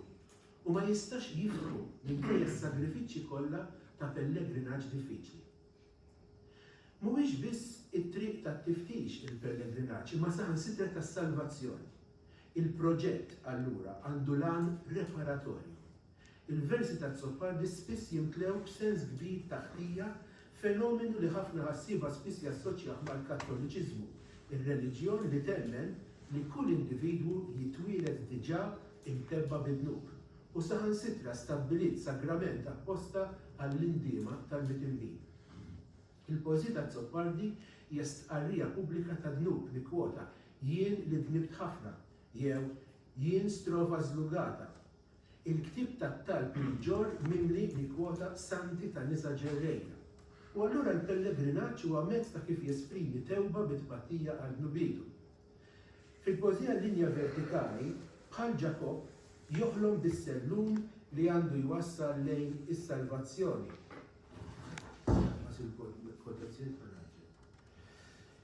Il-ħolma ta' Ġakob ingħatat bosta interpretazzjonijiet. Zoppardi jersaq lejn dik ta' Ġwanni Kriżostmu li jagħti fit-33 omelija tiegħu. Jiġifieri is-sellun huwa t-triq lejn il-ġenna. It-tluħ gradwali permezz tal-virtù jikteb Kriżostmu biex bekk nitilgħu mill-art lejn is-sema permezz tat-titjib u l-korrezzjoni ta' mġibitna. U jekk nieħdu il-Vanġelu ta' Ġwanni, naraw kif Kristu ixebbaħ lilu nnifsu ma' dan is-sellun. Fil-poeżija ta' Zoppardi iżda, Kristu ma jsirx is-sellun tas-salvazzjoni, imma is-sellun tal-falliment, għax missieru dak l-istess entità imfittxa minnu jabdika mir-responsabbiltà paterna tiegħu fil-mument l-aktar traġiku ta' Ġesu. Nistgħu ngħidu mela illi Alla jidher f'dawn ikraħ. L-insensitività tiegħu ta' Alla tispiċċa biex anka tinbidel f'sadiżmu li jkompli iwieher il-qagħda tal-bniedem li għal xi raġuni oħra jibqa' jittama fl-inkontru. Kontrarju għall-ateu li jiddeċidi li jekk Alla ma jinarafx, allura ma jeżistix, jew kif jgħidilna Nietzsche Alla huwa biss ħlejqa ħelwa tal-bniedem, iktar ma Alla jitbiet u jisparixxi lilu nnifsu, iktar tintensifika ruħha t-tfittxija għalih. Minkejja l-lejja tal-pellegrinaġġ, minkejja l-krudeltà tas-sitwazzjoni, minkejja l-imġiba l-ebusija ta' Alla, il-pellegrin jibqa' jipperswadina illi Alla hu. Nistgħu ngħidu li din it-teżi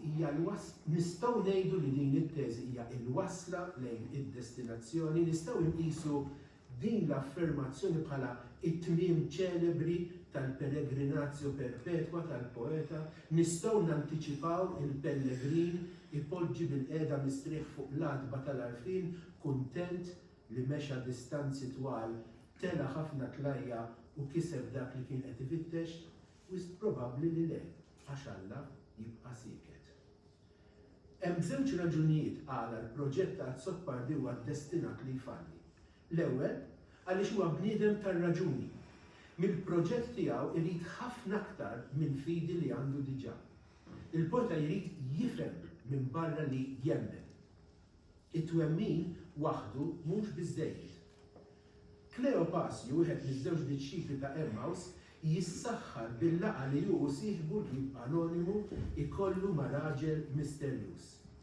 Dan il-ġirovagu fi vjaġġ perpetwu bħalma kien popolari fil-Kristjaneżmu bikri li jivvjaġġa minn monasteru għal ieħor, il-monaku li San Benedittu fir-regola tiegħu skoraġġixxa b'qawwa kbira, jispira lil pellegrin mitluf li jikteb l-epistoli mid-deżert. Huwa personaġġ oskur għax Kleopasju jammetti li ma kienux ċerti kienx Kristu, kienx Arjuna huwa il-mażul tal-Krishna li jingħata l-arfin suprem biex jeleb id-dilemmi morali, inkella kienx il-Kidra li mill-Koran nieħduh bħala l-qaddej tal-Alla berf kbir u li jippossedi l-arfin mistiku. Il-ktib tal-Esodu jgħidilna, skużawni, mal-qsim tal-ħobs Kleopasju sieħbu jifmu li dak il-barrani kien raġel tas-seħer, irejjaħ il-mirra. Il-ktib tal-Esodu konsenejt jgħidilna li l-mirra kien id-lik tal-qassisin, irejjaħ ukoll is-sandlu, użat minn diversi reliġjonijiet tal-Vant bħala sustanza sagra.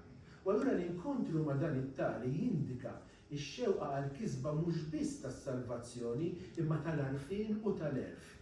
Jekk forżiji oħrajn jinħass il-qtieħ tal-qalb, f'Emmaus hemm tinstab it-tama li l-arfin huwa possibbli. Kristu, Arjuna, il-Kidra huma l-kanali li jistgħu jwasslu lil fittix lejn Alla. Hemm din it-tama fil-pellegrinaġġ.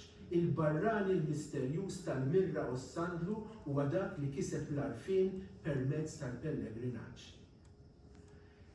Huwa għalhekk illi l-laqgħa tiegħu mas-soru Faustina Kowalska u mal-Badessa tfalli. Faustina Kowalska li twieldet fl-1905 u mietet 38 li minn ħafna personaġġi li jfittxu f'dan id-deżert hija l-aktar waħda riċenti, kienet soru Pollakka li kabret il-qima lejn il-ħnina divina. Id-diatriċi tal-famuża pittura tal-ħnina divina impittel minn Eugeniusz Kazimierowski. Kowalska tikteb li fit-22 ta' frar 1931 fiċ-ċella tagħha fi Pfoksk, mhux F'Łódź kif hemm fil-ktieb, derila Kristu u kellima. F'dan is-sens Kowalska għandha privileġġ fuq Azzoppardi.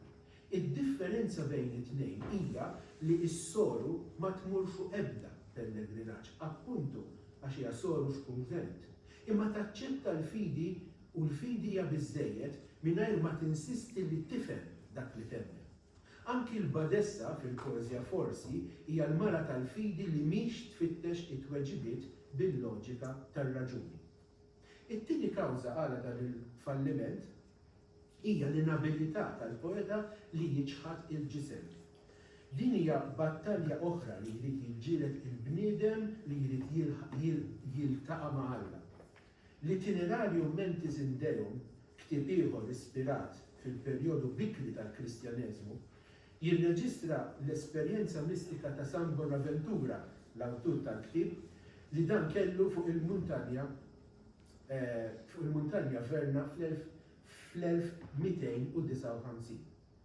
Fl-ewwel kapitlu Bonaventura jgħidilna li l-ferħ mhu xejn għajr id-gawdija tal-ogħla tjubija.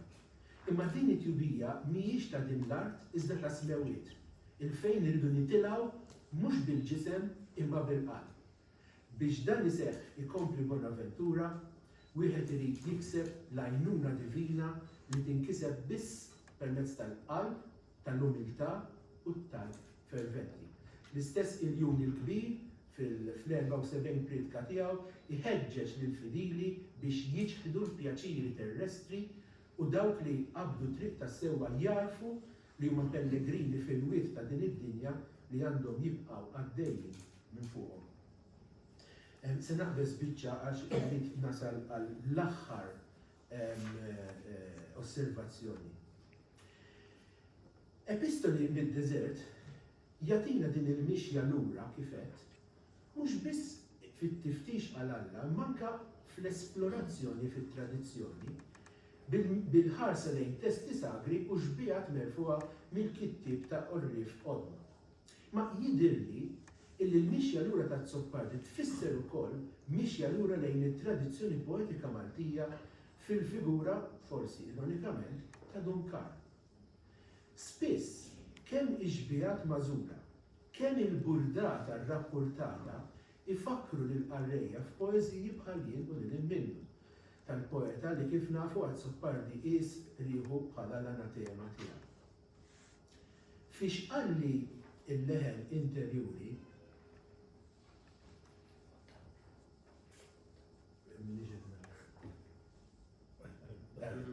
fiex qalli il-leħen interjuri il-poeżja tiftaħ bil-metafora ta' dlam. Qalli l-leħen interjuri li se ninħareġ mid-dalma li tfakkarna appuntu fil-bidu tal-poeta ta' Duncan dalma kbira tostorbu l-kif u l-għal. Dan il-leħen interjuri li qiegħed jappella lil Zoppardi biex jemmen jixbaħ ħafna lil dak il-leħen li Duncan mitlux huwa wkoll jisma' meta l-istorbju tal-mistoqsija jtarraxlu l-vista. It-tiftix tal-verità kemm għal Zoppardi, kemm għal Duncan huwa eżerċizzju diffiċli ħafna. Bħalma jagħmel il-Pellegrin fil-poema ta' Duncan, Zoppardi qed ifittex tweġiba loġika.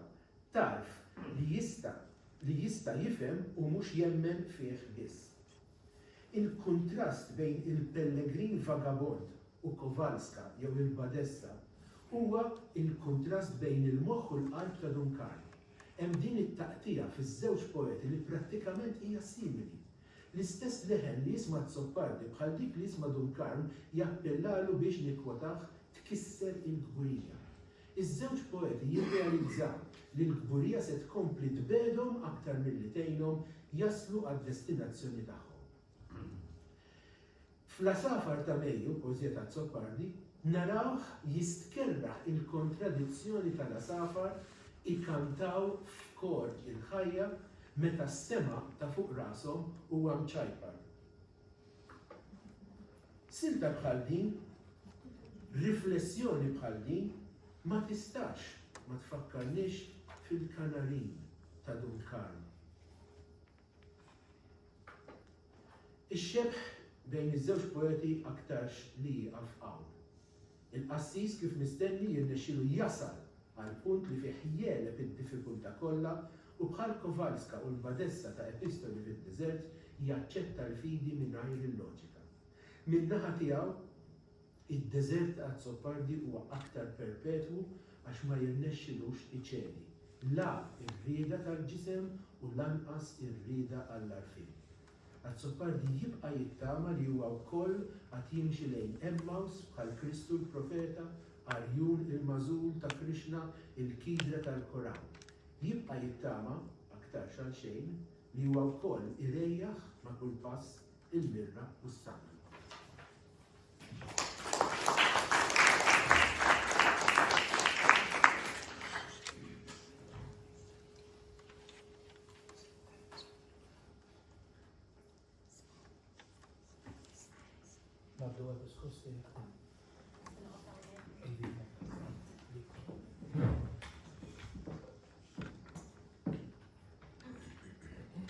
Frasi l-barnuża tat-tewba risaq lejn il-qofol divin. Wara epistoli bid-deżert jiena tlab nikkummenta fuq is-sezzjoni l-aħħar tokki. Bħal dan iż-żmien sentejn għal darb'oħra Mario kien l-isptar. Kellu l-virus tal-COVID-19 li bħalli kieku kienet is-sentenza ta' mewtu minħabba l-kundizzjonijiet kroniċi li kien ibati minnhom. Il-perjodu tal-kwarantina kien għadu obbligatorju u peress li akkumpanjajtu l-emerġenza kelli nqatta' jiem ġewwa. Għal raġunijiet ovvji, lanqas viżitaturi ma kienu qed jitħallew iżuru lill-pazjenti. L-uniku kuntatt kienu t-telefonati mal-infermieri u t-tobba. Mario bil-kemm kien qed jitkellem, forsi jlissen kelma jew tnejn. Imma kien stabbli, la jiġi l-qudiem u lanqas jiddeterjora. Hekk kienu qed jgħidu t-tobba u l-infermiera. Nistgħu nfissru din is-sitwazzjoni bi kliem il-poeta stess. Se nikkwota. Issa l-mewt iddawwarni minn kull imkien. Issa tħalt fiċ-ċilindru mar-radi tagħha. Wara 10 ijiem, skont il-proċedura medika ta' dik il-ħabta, intbagħat lura d-dar tal-anzjani minn fejn f'temp 24 siegħa kellu jerġa' jiddaħħal l-isptar fejn ġismu ċeda nhar il-11 ta' Marzu. Inċidentalment, il-11 ta' Marzu data arbitrarja maqluha mill-kalendarju mingħajr ebda ħsieb, imma li kellha tikseb tifsira f'ħajja il-poeta, tiftaħ is-silta fi stil ta' djarju noti mis-sanatorju tal-Mistiċi li tagħti isima lill-ġabra ta' xogħlijiet maħruġa fl-1995. Dan ix-xogħol ikkaratterizzat minn elementi surreali qawwija u ffullat b'karattri solitarji eċċentriċi li qed jippruvaw jiskopru l-qofol tal-eżistenza bil-mod uniku tagħhom jintemm hekk. Jien in-nifs, jien ir-ruħ tiegħek jagħmel tal-maskta, jien ir-riħ miġnun li jqalleb l-iskeletri li jaf l-iktar toroq suwed. U l-aħħar frażi, manus animal pinxit, jew lik li tpinġi l-ruħ.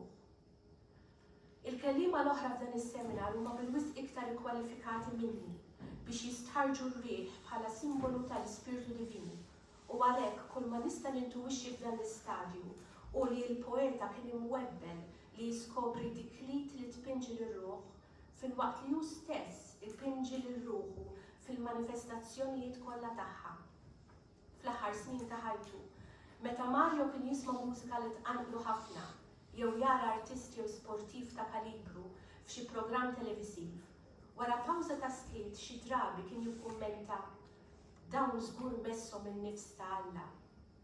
Kont inwieġbu li forsi lilu messu ftit ukoll u b'ton kemm xejn dispreġjattiv lejn innifsu kien jgħid u jien u jerġa' jinġabar fih innifsu għal ftit mumenti oħra. U għalhekk li bħala titlu għal din ir-riflessjoni għażilt vers minn poeżija mhux ippubblikata miktuba fil-bidu ta' Lulju 2020. Hi poeżija qasira kif huma l-aħħar kitbiet tiegħu li tikkuntrasta sew fit-ton ma' xogħlijiet f'epistoli mid-deżert. Se nirriproduċi l-poeżija kollha. Introjbo, miexi ħafi riesaq lejn l-artal, frasi l-barnuża tat-tewba, riesaq lejn il-qofol divin. Hawn għandna l-poeta jiddiskrivi azzjoni li qiegħed fil-proċess li jwettaq. Din bejn poeżija sħiħa fiha nnifisha u bejn qisha l-unika stanza ta' xogħol itwal li baqa' mhux mitmum. Fil-qarrejja bħalli kieku timbet l-istennija għal espożizzjoni itwal imma din tibqa' ma tasalx. Għal kontrarju tal-poeżiji f'epistoli, it-ton jinsaħ ċert fih innifsu, nieqes mid-dubi u l-ansjetà li kif jammetti l-poeta stess jipprova jagħti batti goffi ta' ġullar, bl-iperpeboli u d-daqq ironiku ta' ċetru jew trumpetta. F'dan il-mument iżda l-atti ta' ġullar warrabhom u jidher li wasal sal-essenza. Fil-waqt li f'epistoli jinħassu fl-aqwa tagħhom is-sens ta' orrur quddiem il-prekarjetà tal-eżistenza u l-luttu għal dak li għadda u ntemm, hawn il-vuċi poetika hi rikonċiljata magħha nnifisha. Iju tidwi fit-titlu l-vers Latin Introjbo ad altare Dei minn Salm 43 għal darb'oħra niltaqgħu mal-poeta Midneb kif jiddikjara ċaru tont fil-poessaġġ it-talba tiegħi. Niltaqgħu mal-poeta diħel il-ġewwa jew jodos l-isfel fl-intimità miegħu nnifsu u jinġibed lejn qiegħan iktar fondi milli qatt għaraf qabel. F'kitbiet u fakkarna li s-silenzju għandu tmiemu wkoll jgħid li id u l-allejat tal-artist li jirtira fil-foresta. Anki l-iktar kitba insistenti tiegħu fiha l-lakuni tal-ħemda, ħemda biex il-vuċi poetika tieqaf tiġbed in-nifs il-ġewwa u tissemma. Fiċ-ċaqliq hemm ukoll l-istażi. Din għada li tikkuntrasta bisħieħ mas-sentiment ta' dawn il-versi. Kont ħsibt li l-ispirtu bħal ilma qiegħed tħarku meta trid basluġ jew tsokk niexef. Forsi imliġġem kif kien fis-siġu tar-roti minħabba l-biża ta' waqgħat li jistgħu jkunu fatali. Mario fem li ma natalniex li nħarku l-ispirtu imma biss li nilqawh. Minkejja dan, f'epistoli diġà tinħass intimazzjoni ta' din it-trasformazzjoni li għad isseħħ, għalkemm f'dan il-punt għadha ssib reżistenza. Il-ħiel qiegħed fid-dispożizzjoni tal-persona poetika li tinbidel fi strument passiv, titraskrivi dak li jgħidla l-leħen. Hekk qalli l-leħen, għax fil-vojt jodos Alla, fix-xejn tax-xejn tiegħek, jereq fik meta tkun għarwien ħuta quddiem il-verità. Konxja mill-ħsieb ta' xejn misħini meta jikteb li l-artisti jridu jelbu l-ego biex isiru l-vuċi ta' dak li hu iktar minn autobiografija, se nirreferi għal mumenti minn l-aħħar ġimgħat ta' Mario qabel fi kliemu stess l-iskomparsa finali. Meta s-silenzju estern beda jaħkem dejjem aktar, kull darba li ta' kuljum kont inżuru għal sija jew tnejn minħabba restrizzjonijiet tal-pandemija, kien ikun irid jisma' verżjoni rikordjata ta' The Wasteland. Forsi dan m'għandux jissorprendi. Fl-introduzzjoni għal il-fabbrikant tal-marjonetti, Charles Briffa janalizza l-motivi intertestwali bejn il-four quartets ta' T.S. Eliot u l-manifest tal-poeżija. Għalkemm ma kienx f'qagħda li jikteb u l-pawżi fid-diskors kienu dejjem jitwalu, baqa' sal-aħħar ifittex dawk l-irwieħ li u nikkwota. Iħallmuna x'inhu tmiem, x'dimensjoni għandu, x'font, it-tondjatura tal-vortiċi, il-matematika li m'għandix isiru formoli. Jekk epistoli bħalli kieku hu inventarju tat-telfiet biex nissellef it-titlu tal-ktieb ta' Judith Shalansky bil-poeta Rekeb Ziemel Ferut li m'għadux miġnunu virili, jistennieh kien għad baqa' trasformazzjoni oħra. Waħda nieqsa mill-piroteknika lingwistika u l-intensità metaforika, imma li xhieda profonda tal-esperjenza mgħixha missilta u interpretata poetikament. Fejn ifittxek Alla? Alla ma jfittxekx fuq il-muntanja. Alla jnewwel idejh meta int fil-qiegħ iggranfat mal-aħħar saf tal-ġebel aħrax. Il-lingwa hi sempliċi għall-aħħar, il-ħsieb kważi klixejat, imma l-kontrarju tal-gamima fir-rieħ li jsemmi f'epistoli li jekk tindarab la jqajmuha r-raġi tax-xemx u lanqas l-allat tal-qlubija, hawn għandna stqarrija ta' fidi. Hemm linja waħda mill-poeta agnostiku li waslilna dak li jgħidlu l-leħen kif rajna aktar il-fuq sa dan l-att ta' fidi. Kien vjaġġ ieħor ta' skoperta interjuri li kiseb sinifikat aktar mal-ġisem id-dajjef. Wara li għadditu puplesija oħra maġġuri nhar il-31 ta' Diċembru 2019 li ħallitlu nofs ġismu paralizzat. Darba minnhom Mario ikkummenta li m'għandux bżonn ir-riġel bla ħajja.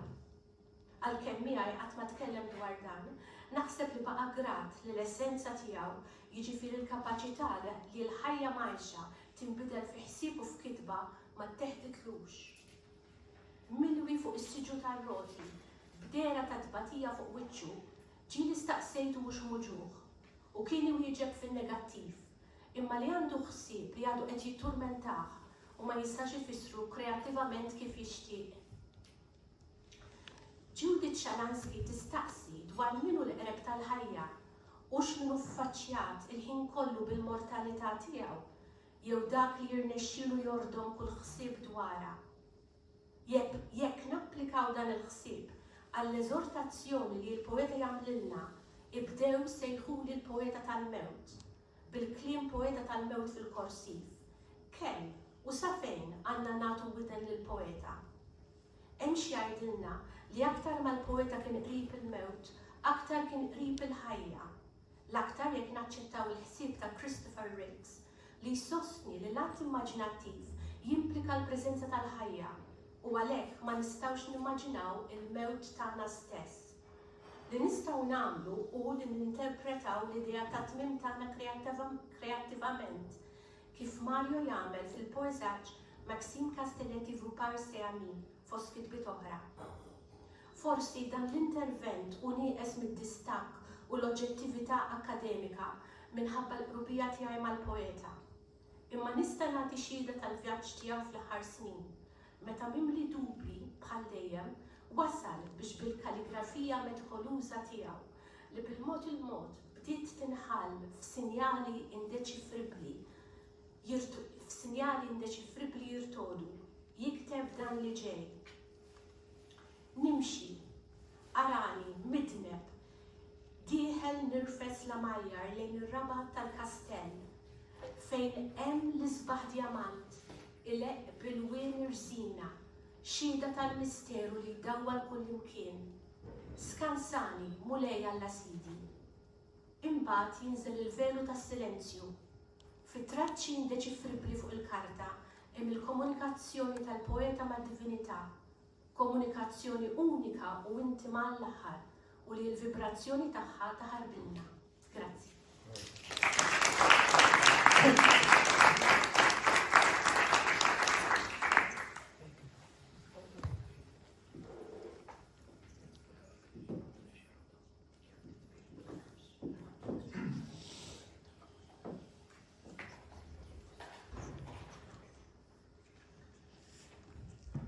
Fl-ewwel biċċa xogħol tiegħu fit-taqsima testamenti bil-poesaġġi li hija parti mill-ġabra Epistoli mid-Deżert, lil Mario Zoppardi wara li nisimgħu jirreferi għal żwiġijiet falluti tiegħu u għas-sorsi tax-xejriet tat-teatru fih. Nisimgħu jikkonkludi jien il-poeta misħut. Hemm sens ta' neked din is-sentenza, imma biex nifhmu b'mod xieraq x'timplika rridu nwiżnu x-xogħlijiet kollha tiegħu mis-sittinijiet sa mewtu. Fil-fatt il-kelliema ta' qabli kollha għamlu hekk, marru lura għall-kitbiet tiegħu wkoll mhux għal Davies. U sadattant jekk naqraw Marius jikteb lil Loredejn, li huwa parti mit-testamenti bil-poesaġġi, nimħuh jara lilu nnifsu deżolat. Id-daħla li jiena għamilt għal-ktieb Epistoli mid-Deżert semmejta l-endgame ta' awtoritratt test mistoqsija. Għax minn dak li konna tkellimna jiena u ftit qabel ma miet, kien tani x'nifhem li x-xogħlijiet ta' din il-ġabra kellhom ikunu l-aħħar stadju fil-proċess ta' ħajtu pubblika. Mill-firxa letterarja ta' Mario Zoppardi jixirfu diversi karatteristiċi. Fuq quddiem jitfaċċa l-aspett konfessjonali, bosta xogħlijiet, poeżiji, poeseis, rakkonti, idaħlu xejriet autobiografiċi u jaddottaw ton konfessjonali, jiġifieri hemm waqtiet letterarji fih meta huma personali. Per eżempju, tagħna ħjien tal-brainwashing religious li kellu fit-tfulitu u ta' l-agnostiċiżmu tiegħu bħala adult. U rina b'mod ħaj, donnu qed ipittet ir-relazzjoni superfiċjali li kellu mal-familja nukleari tiegħu u tkellem spess fuq is-sliema li kellu man-nisa li kellu x'taqsam magħhom f'ħajtu. U sikkwiet ippreżenta lilu nnifsu fid-drama tal-ivvjaġġar bħala esperjenza ta' fittixi. Imbagħad tixref qawwija l-ħila tiegħu biex jidentifika ruħu ma' kull min ibati fis-soċjetà kontemporanja. Esperjenza ta' rabta ma' dawn l-oħrajn huma minn huma f'Malta u barra minn Malta li iddaħlu f'sitwazzjoni analitika. Dan il-kunċett ta' identifikazzjoni letterarja jitfal il-Zoppardi analist f'għamla ta' vittma għax il-pazjent target li jkun daħal fil-frame mentali tiegħu iġalu jħoss u mbagħad miegħu bitħassib fuq l-aggressur. Fl-istess ħin huwa kunċett li jagħti sens ta' telfa jew almenu l-qarrejja jieħdu impressjoni ta' naqsa jew xaħta meta jaqraw ħafna fih. F'din l-atmosfera konfessjonali ifittxu suġġetti ta' li tradizzjonalment f'Malta kienu jitqisu projbiti jew offensivi bħal sesswalità imberħa, id-deformazzjoni grotteska, it-tweżwis u l-faċċoliżmu tar-reliġjużi u l-arja żejda fl-imħabba għall-pajjiż. Suġġetti li jżidu dettalji fil-pittura tal-perċezzjoni tiegħu fuq il-kontemporanjetà. Fl-esperimentazzjoni tiegħu fil-vers proġettiv u tal-poe essays inqeda u baqa' juża l-forum stilistiċi tal-ironija u l-parodija, tal-ambigwità u l-spontanjetà, tal-lingwa figurattiva u l-autodefinizzjoni. L-evokazzjoni grafika tħaltet mad drammatiċità barokka għall-aqwa effetti li seta' jipproduċi. Meta tinqara l-ġabra Epistoli mid-Deżert, nintebbħu minnu fih bl-implikazzjonijiet tas-simboliżmu ta' kliemu.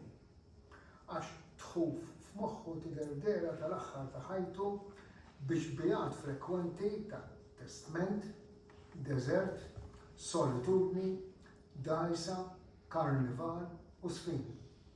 U għalhekk nifhmu li Azzoppardi jrid iħalli awtoritratt, self-portrait jiġifieri. Awtoritratt b'siltiet minn ħajtu u birqajja ta' identitajiet. Awtoritratt miżżewweġ mal-meditazzjoni u mgeżwer fit-teatrikalità li jista' jkun it-testament mibgħut bħala epistola. Awtoritratt ta' poeta li qed iħossu redikolu u assurd għax xjaħ u wasal fl-aħħar u allura qed jifli ħajtu biex jifhem x'sejħa li warah. Azzoppardi ħass din il-ġabra bħala parti mill-endgame tiegħu. Xi wħud mix-xogħlijiet fiha jidhru li twildu fi żmien meta iddaħħal l-Star Mater Dei wara l-istroke ta' l-2013. Oħrajn waqt ir-riċerka tiegħu għal żewġ nisali u oħrajn meta kien l-Awstralja. Meta kien għadu l-Star darba minnhom lil Patricia Gatt qalilha "This is my endgame." Ħsieb li jitlaqqa ma' meta kien qed jewden bl-endgame ta' Beckett.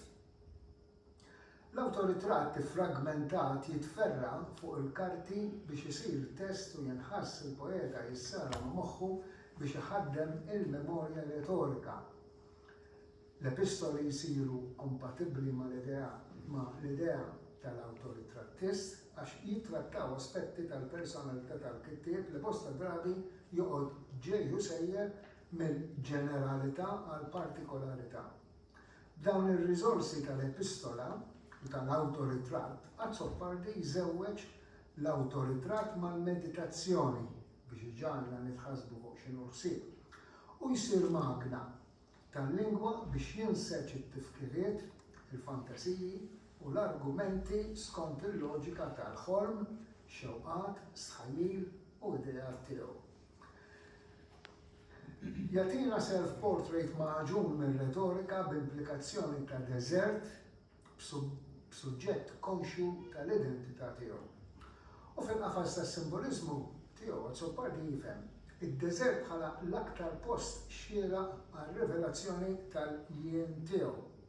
Fid-deżert ta' ruħu jaraf lilu nnifsu u l-jien tiegħu isir id-deżert jew is-salbna tal-ideat viżjonarji imma qatt ma joħroġ il barra mix-xefaq tal-eżistenza għat-traxxendenza. L-ispiss toħroġ tixref minn dan l-awtoritratt hija l-esperjenza ta' Bach, l-assenza tal-bniedem innifsu mill-poeta. Imma d-deżert huwa wkoll l-dominju tax-xemx bħala sors ta' enerġija u bħala radjazzjoni qawwija li tagħmmex u ma tħallikx tara ċar, ma tħallix l-għajnejn jinfetħu sewwa u x-xemx li tpeċbċek. Għax li ma' awtoritratt jista' jippreżenta personalità b'mod ċar u assolut. L-istil tal-anzjanità hawnhekk qed narah bħala l-istil tardif tiegħu li jirrifletti ħajja ta' għarfien mit-tiġrib.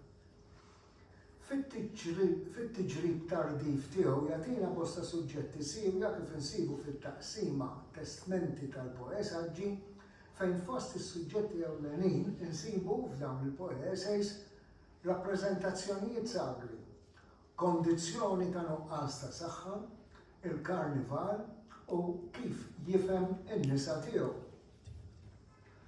naraw jitħasseb fuq il-ġejjieni tar-rappreżentazzjoni sagra f'Malta, kemm bħala tiġrib estetiku u kemm bħala ritwal liturġiku fil-postmodernizmu. Wettaq riċerka akademika fuq dan is-suġġett li xtaq jagħtiha livell ta' dottorat imma sar amministrattiv mill-naħa tal-Università u minflok ippubblika fil-ktieb Verġni Sagri, Demoni, Boroħ għal-Alla, kitbiet dwar it-teatrikalità reliġjuża.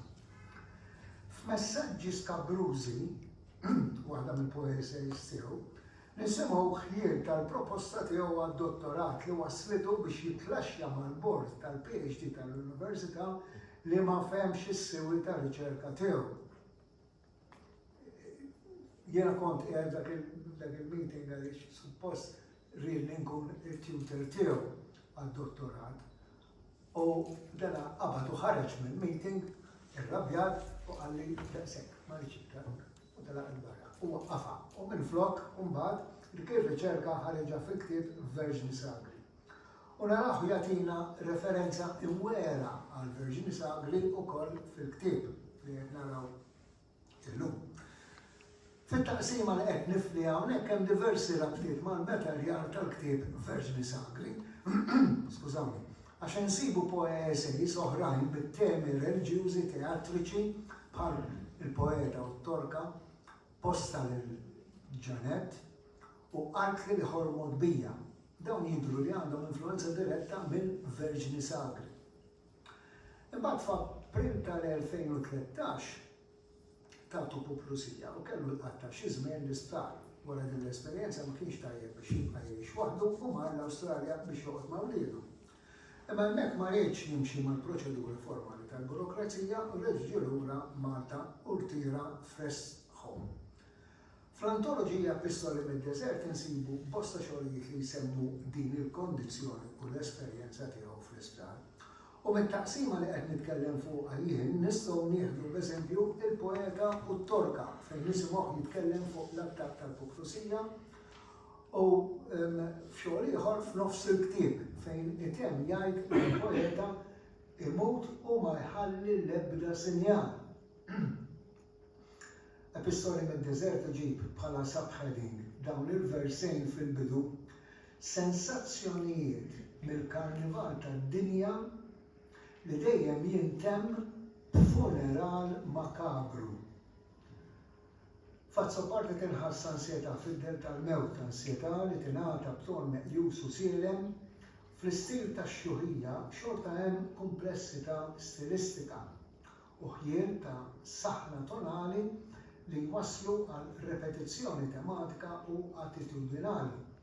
L-idea tal-karnival tħuf f'moħħu u ssir ossessjoni fieha xija mezz ta' forza immaterjali li l-ġrajiet partikolari li jġarrab jew jara fil-kontemporanjetà jieħdu sura kif jifhimha.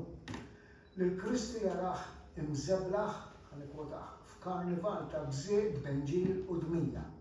Dika mix-xogħol it-talba tiegħek.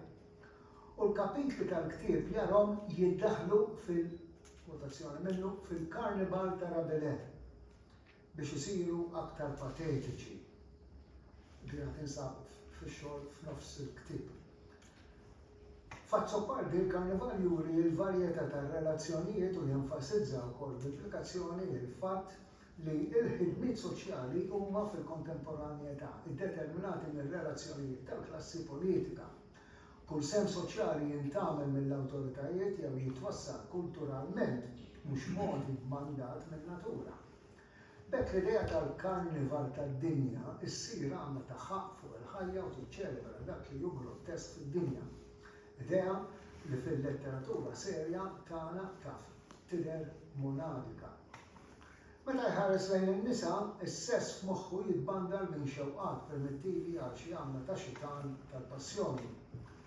F'Alkli li ħormod bija hemm xena li kapaċi titqies pornografika bis-solijiet bis-solijiet nudi minn qaddhom l-isfel uħud sbieħ u seduċenti li jispiċċaw b'saqarhom il fuq miftuħin oxxeni.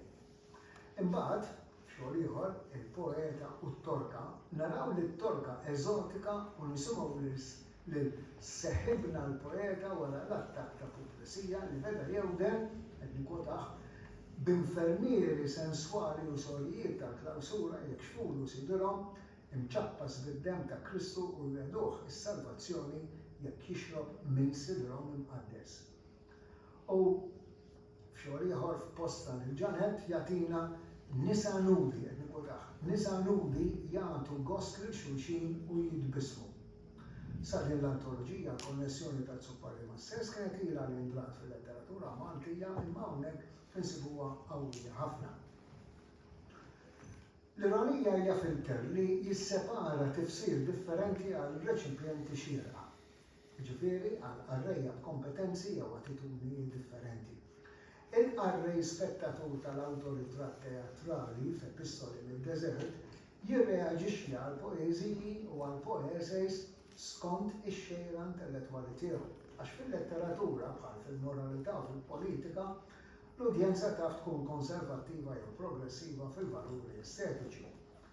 Għad-Zuppardi jitkellem għal tnejn li huma, jiġifieri għal konservattiv u għal progressiv, u jaf li dak li jogħġob lil wieħed se jdejjaq lil ieħor. Din hija meħtieġa għall-eżistenza tiegħu bħala poeta u poesejist. Irrid jinoġob minn xi ħadd speċjalment meta xi jsir tip mill-kitbiet tiegħu kapaċi jidhru offensivi għall-istandards ta' xi wħud minn niesu pas-sentimenti antiklerikali u antireliġjużi fix-xogħol l-imsiemen tas-salib u xogħol ieħor messaġġi skabrużi u fieħor fil-każ ta' Dr. Igor Gurjev, espert tal-likwidazzjoni tal-kadavi.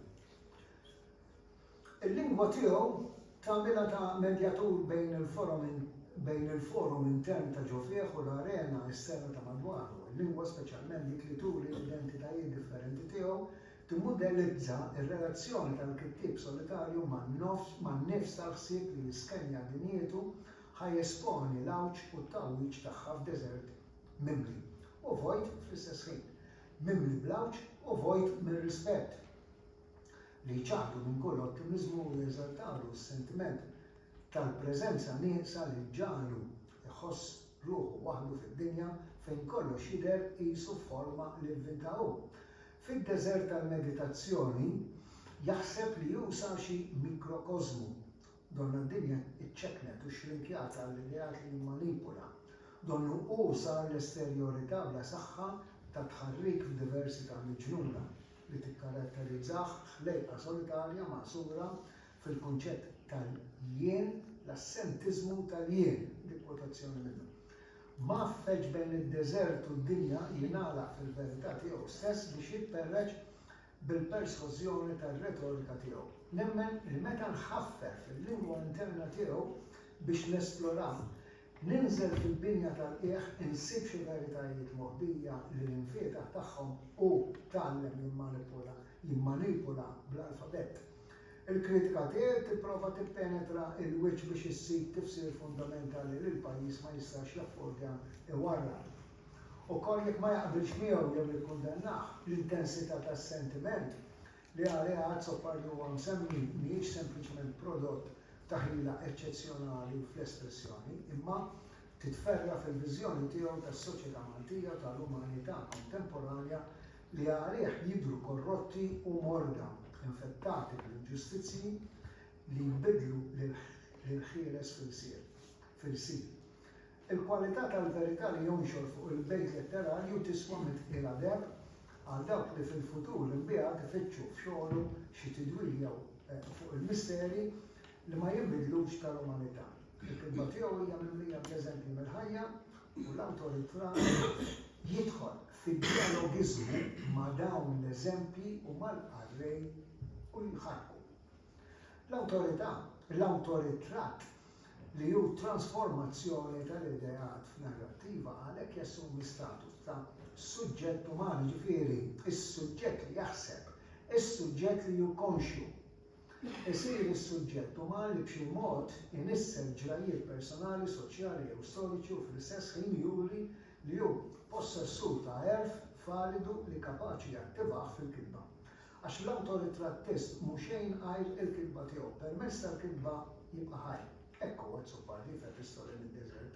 L-ideoloġija liberali tiegħu titħasseb fuq aspetti konkreti u allura il-kitba Azzopardjana tipproduċi suġġett u tpoġġih f'vetrina biex jarah kulħadd. Titrasforma lil Azzoppardi f'suġġett konkret bl-individwalità kważi surrealista tiegħu. U f'din l-antoloġija s-suġġett jidħol f'relazzjoni mal-ideat u mal-oġġetti trattati bħala argumenti. L-awtoritratt juri li s-suġġett attiv u ħaj, speċjalment fil-ħsieb u dan biex jikxef il-qawwiet esterni bħala imniġsin u mħassrin. Is-saħħa tal-awtoritratt letterarju ma tħallix dan il-ktieb isir remettar ta' moħħ anzjan li jirrealizza li lanqas il-fantażija ma għandha l-aħħar kelma. Imma l-awtoritratt li nemmen huwa it-testament tal-poeta isib li nnifsu ħati ta' xiex, ħati tal-kitba. U l-preżenza tal-kitba nnifisha tiġi ifforgrandjata biex il-poeta ma jkunx misħut mill-għaqal uman. Grazie.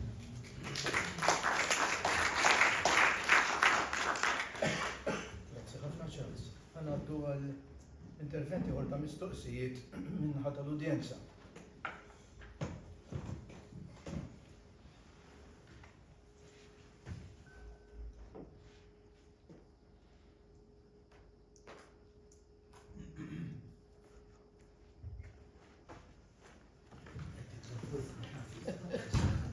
Forse spiċċa bil-batterija.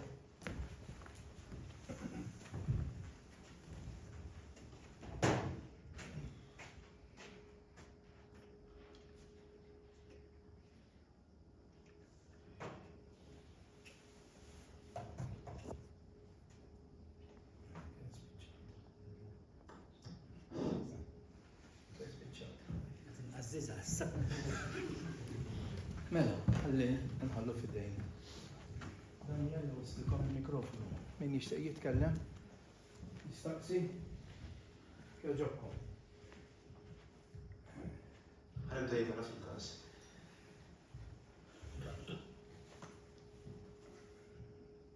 Din mistoqsija fil-verità naħseb għal kull kelliem u nħoss li sa ċertu punt diġà ġiet imwieġba.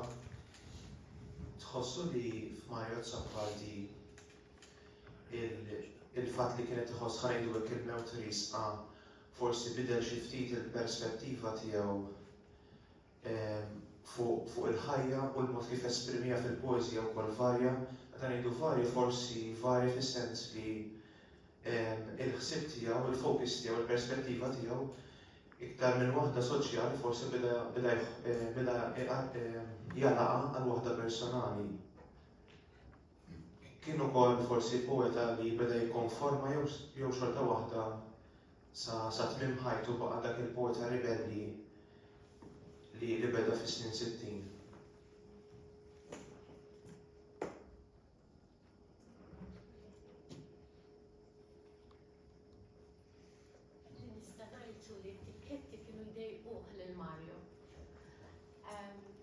Kaxxa trid tisfrunda. Anka il-waħda l-enfant terribli dik kienet iddejqa ħafna. Issa hemm konformiżmu, maturazzjoni, ma nafx. Forsi m'iniex kompetenti biex ngħid jien.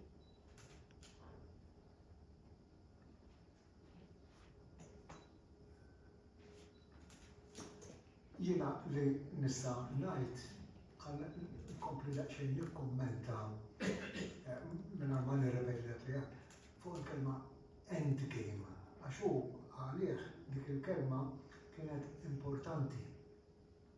Issa dan qed nitkellem minn dak il-ftit li kon nafu għax fl-aħħar snin tiegħu jiena kontina ħafna nafu li Mario Zoppardi mis-sebgħinijiet għax kien parent tas-student tiegħi,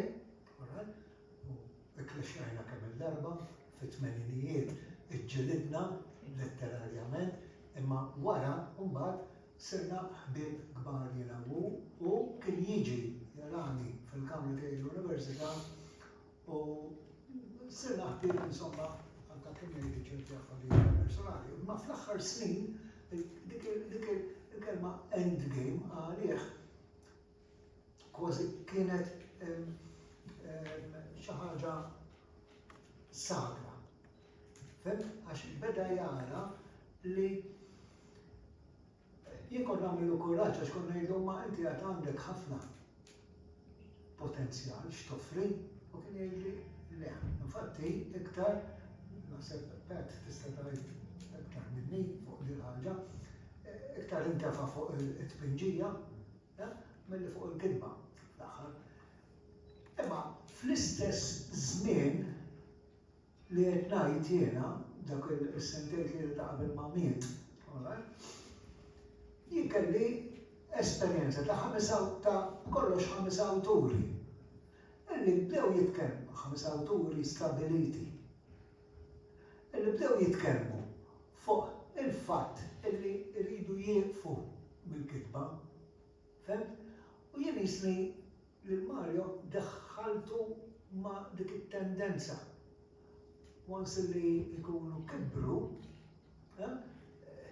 ikunu rridu jisu jieqfu mill-kitba.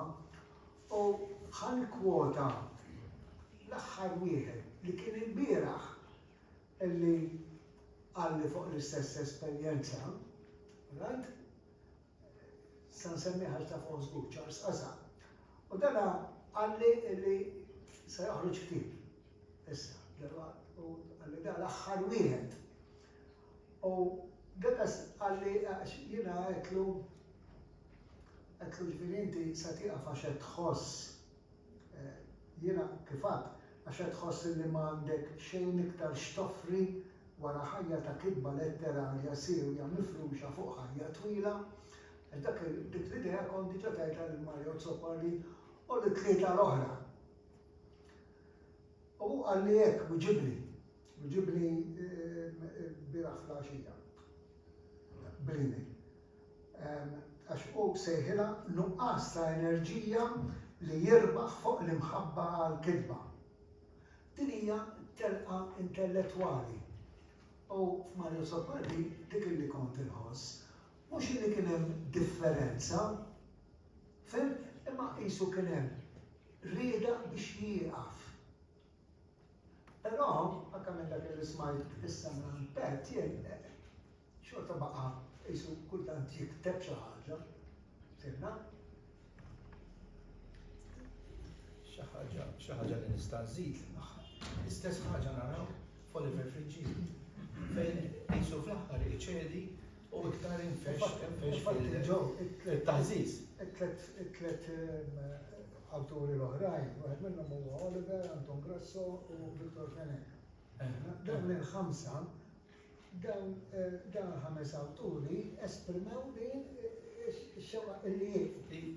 Imma iċċedu l-kelma għal-taħżiż għal-pittura. U f'not oħra personali, Oliver Frigieri darba niftakar kien għalli u Mario Zoppali, mhuwiex l-infant kif ħafna naħsbu li. Daqshekk ħanna raw ftit Iva. Nixtieq naqgħad ma xi ħaġa li semma Professor Bernard. Il-limitu tal-lingwa u l-limitu anki ta' dak li aħna nagħmlu. U anki fid-dawl ta' dak li tqal dal-għodu u anki dawk il-kelima ta' issa. Anki fejn jidħol Alla fejn tidħol l-ispiritualità, ġifieri fuq livell reliġjuż. Naħseb Mario nistgħu ngħidulu ateju jekk nieħdu l-kelma ateju mill-aspett tal-forma ta' Alla, ġifieri l-kelma ateju. U aħna il-Malti jgħin, għax il-Malti l-eruq tiegħu huma semitiċi u aħna Alla, il-kelma Alla hija marbuta mal-Latin divinitas, mhix ma' Deus, li huwa xi ħaġa waħda. Deus huwa Alla rivelat, Alla li għandu forma. Issa Mario fejn tidħol allura kif naraħ jien u kif imur dirett għal dik id-divinitas, għal Alla li hu dak li hu li lem, ġu l-Maltijien. U l-Maltijien mhux għax għandu l-lingwa ġifieri kif ngħidu Alla flok ngħidu God. Għax il-lingwa hija ukoll formamenti għandek viżjoni. Fuq dak il-livell mhux għati, u fuq dak il-livell huwa mistiku. Jiena personalment jiġi mit-teoloġija u teoloġija mistika qatt ma ddiskutejt fil-profond il-misteru ta' Alla ma nebda teologu ma nebda bniedem jemmen daqs ma Mario, ġifieri nista' ngħidha mill-esperjenza personali tiegħi. Ġifieri naħseb Mario dak li mar li ġifieri l-ossessjoni tiegħu hija dik li jmur lil hemm. U kif nara jiena ġifieri jisboq anki dak li waslu għalih oħrajn, ġifieri semmit Faustina naf l-istorja ta' wara dik il-poeżija. Dunkarm ukoll li jienu lil minnu, ġifieri dawn kategoriji bħal Faustina, Dunkarm li waqfu mal-forma u ma setawx fil-fatt Dunkarm ibaxxi rasu, Mario ma jbaxxix rasu għax Mario jifqad il-ħajt għalih. Ġifieri u norbota ma dan il-limit, Mario ma seta' qatt jaċċetta l-limitu u naħseb u dak li splodi l-barra u għalaw u waslu fejn waslu. Ġifieri naħseb marbuta għall-lingwa marbutin kollha flimkien dawn kif nara jiena u nħoss li Mario baqa' dak li kien. Mario baqa' awtentiku għalih innifsu. U allura għotajt naħseb fil-xisima tiegħi tiġix it-tim l-ikoni tal-Alla tiegħek xi ħaġa dik naf ukoll minn fejn ġejja personali. Ġifieri Mario fehem differenza kbira bejn forma u l-essenza. Mario fuq il-livell spiritwali tkellem fuq dak il-livell biss. Faqa l-forum kollha il-kaxxa jekk għandek kaxxa tittifqaħħa titixroda biex mara l-essenza. U naħseb dak meta nitkellmu id-diskors kollu qed nitkellmu fuq spiritualità fuq Alla u fuq irridu nżommu li fuq aħna Alla Mario dak li hu li hemm kif jgħidu l-lingwi semitiċi kollha mhux il-lingwi romanzi. Fil-Latin hemm Divinus, Divus u hemm Deus huma żewġ affarijiet differenti. Inti aħna bħala semitiċi bħal Ebraizmu, bħal Islam, Alla dak li hemm. U naħseb li Mario waqaf mill-kitba issa titkellem mill-kategorija tiegħi kategorija ta' spiritualità u ta' mistika. U anke fid-diskurs tal-Barritin Economija. Mario waqaf ħass li għandu jaqaf jikteb jekk ukoll inti interpretazzjoni fuq livell spirituali għax mill-kelma għadda għas-silenzju. Fil-fatt fl-aħħar, ġifieri forsi Petri Xortistad, kellu din l-erġ kreattiva li baqgħet sal-aħħar sa fuq is-sodda tal-mewt. Imma ma setax jesprimihom il-kliem, ġifieri il-kliem naqsu. U naħseb hemmhekk ġifieri s-Santa ta' Kristu ta' Ħnina Divina Santa Faustina dak jaqa' fuq il-livell tal-kelma, jaqa' fuq il-livell tas-simbolika tal-kelma. Mario seba' għalik, Mario faħħal kaxxa u għalija. Il-mistika ta' Mario, jekk nistgħu nitkellmu fuq il-mistika ta' Mario, mill-perspettiva kif nara jien. Naħseb hija tema oħra ta' min qed jiddiskutiha ġifieri. Il-mistika ta' Mario mhijiex il-fantażija tas-suor u Faustina, ġifieri bil-rispett kollu lejn il-qaddis insomma. Ma ġifieri għax dik it-tip ta' letteratura m'hemmx distinzjoni bejn il-forma, allura l-Kristu ta' Ħnina Divina, m'hemmx distinzjoni bejn il-forma u bejn id-divin, m'hemmx distinzjoni li huwa żball. Huwa żball jew kellu huwa limitu fih innifsu biex ma jiżball.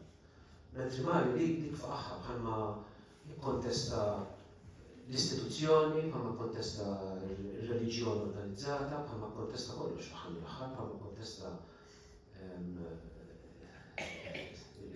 il-kommenti li għamlu għal-dottorat, għal-proposta dottorat, kollox jikkontesta. Jikkontesta kollu nifsu, ġifieri seba' naħseb jiena nħoss maturità, naħseb baqa' sinċirju li baqa' awtentiku li baqa' li hu, Mario baqa' dak li hu, ħobbu u bodu. Baqqa tilu. U jekk kemm Alla Mario jew ħadħodni fi, jew għara se tagħmel biju. Grazzi.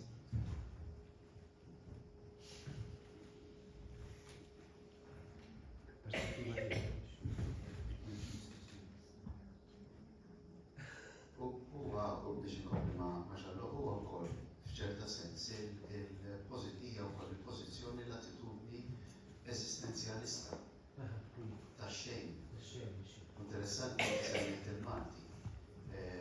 Fil-Malti meta ngħaddu ix-xejn mal-ver biex nagħmlu negattiv ġejja minn kelma rbija li hija xajbun li tfisser mhux nothing something. U hemmhekk jiena nara kif il-lingwa fl-iżvilupp tagħha għaqdet xi ħaġa ma' xejn. Kif jgħid Sartre fl-eżistenzjaliżmu mhux essenza imma l-passi senati. Dak huwa jien. Jiena li nara ħafna f'Mario u norbota ma' li kienet jgħid Emanuel fuq il-pellegrinaġġ fil-Pilgrim's Progress ta' Banjien. Maqqas mid-destinazzjoni il-wasla. Il-wasla hija kull pass li nagħti fost l-allegoriji, il-ħelb, il-karità, nintaqa' magħhom u nittrasforma ruħi. Allura il-vjaġġ huwa trasformazzjoni. F'ċerta sens, id-destinazzjoni hija kull medda ta' pass li tgħaddi. Għax diġà wasalt. Jiena din nara ħafna fil-letteratura Maltija, iżda mhux biss ta' Maria Gregganado. Poezija dedikata lis-supplement. Iżda jiġifieri telenka x'inhi mara om bint ġejja minn dak tal-mod mart ta' xi ħadd, imma iżda mhux biss nixtieq inwelled lili nnifsi wara li wellet lilkom. Qed tgħid għax jiena naf li mara u le. Jiġifieri dan huwa l-mument jien naraħu ħafna f'Mario Zoppardi anki tal-kelma li tikkumbatti magħha nnifisha. Sempliċiment għax biex biżejjed. Għax il-poeta huwa l-iżda mhux biss. Emanuel il-paragun tiegħu li joġobna ħafna ma' jien u li minnu naħseb jispjega ħafna dan li qed ngħidu. Il-jien, il-logos, ir-razzjonalità, l-identità, aħna meta nirraġunaw qed naffermaw ħafna l-identità tagħna. Għax qed ngħidu dik pożizzjoni dik teżi tiegħek. Imma mbagħad hemm mhux Alla tagħni jew mhux leħen ummi li kollha jitlu mhux il-konscienza fil-poeżija hemm leħen moħħbi ċanfarni u jibqa' moħħbi kif għal number dak il-leħen. Hemm lilin is-supplement. U dak huwa jien ukoll. Għalhekk bilt ħafna ma' Emanuel illi mbagħad fejn hemm il-partenza bejn Mario Zoppardi u dik il-poeżija kapolavur ta' Duncan. Fejn Duncan jaqbad il-pożizzjoni għal Kostinjan. Santu Stile għalilna le mhux tirraġuna biex emmen biex tirraġuna. U xjenza hekk għamlet, għandna l-ajruplan illum għax il-bniedem emmen li huwa skur. Mhux għax irraġuna, għax jikkaru waqa. Għax min jaf kemm nitu nies qabel il-Wright Brothers ftit sekondi fl-ajr. Għalhekk għandna ir-raġunament illum teknoloġiku ta' ajruplan, jiġifieri Santu Stile mhux qed jgħid ħmerija u mhux qed jgħid fidi biss. Jenna se qed jgħid prinċipju xjentifiku. Ukoll. Għax Santu Stile imur għal dik li l-enerġi, Kif għamel il-bniedem li jkollu. Se jiena Mario Zoppardi semmit il-kaxxi pereżempju, id-deżert jidher li semmih Charles, imma f'kull diskors bdejt nisma' din il-ribellioni kontra kull element ta' limitu, ta' konfini, ta' identità, ta' istituzzjoni, jiġifieri kull forma ta' restrizzjoni. U l-Mario għalhekk jiena ma narax fl-aħħar, naħseb spjega tajjeb ħafna Charles, u anke Pet. Ma narax fl-aħħar waqaf mill-konvinzjonijiet kreattivi tiegħu, imma bidilhom forma oħra, jien naf forsi għexu. Forsi jieġu.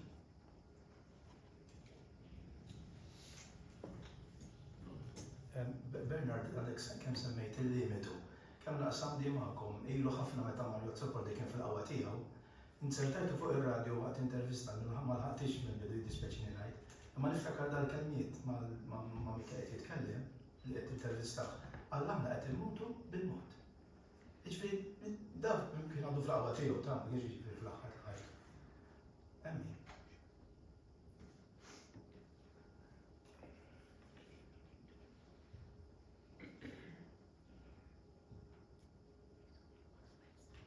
Hawn aktar interventi mistoqsijiet.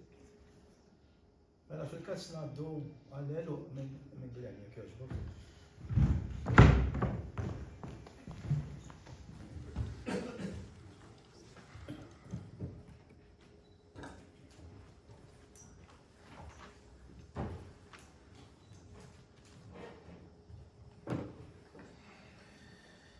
Tajb, mela nistqar magħkom illi xtaqt li l-kelmtejn tal-luqtija jkunu reazzjoni spontanja għal dak li ntqal dal-għodu. Ma preparajtx diskors, imma xtaqt li riflessjonijiet ċkejknin u limitati tiegħi jkunu reazzjoni bħala sintesi, bħala reazzjoni spontanja għal dak din ir-rikkezza kollha li qsamna flimkien dal-għodu. L-hawnhekk hija fuq nota personali hija sodisfazzjon kbira li hija personali li miċa kontana li aħna kemm jiena u kemm Fader Xarlo dak iż-żmien stajna nilqgħu lil Mario fil-Kunvent tal-Mdina fil-esperjenzi differenti ta' diskussjonijiet, ta' ikliet, taqsim, ta' ħbiberija kbira.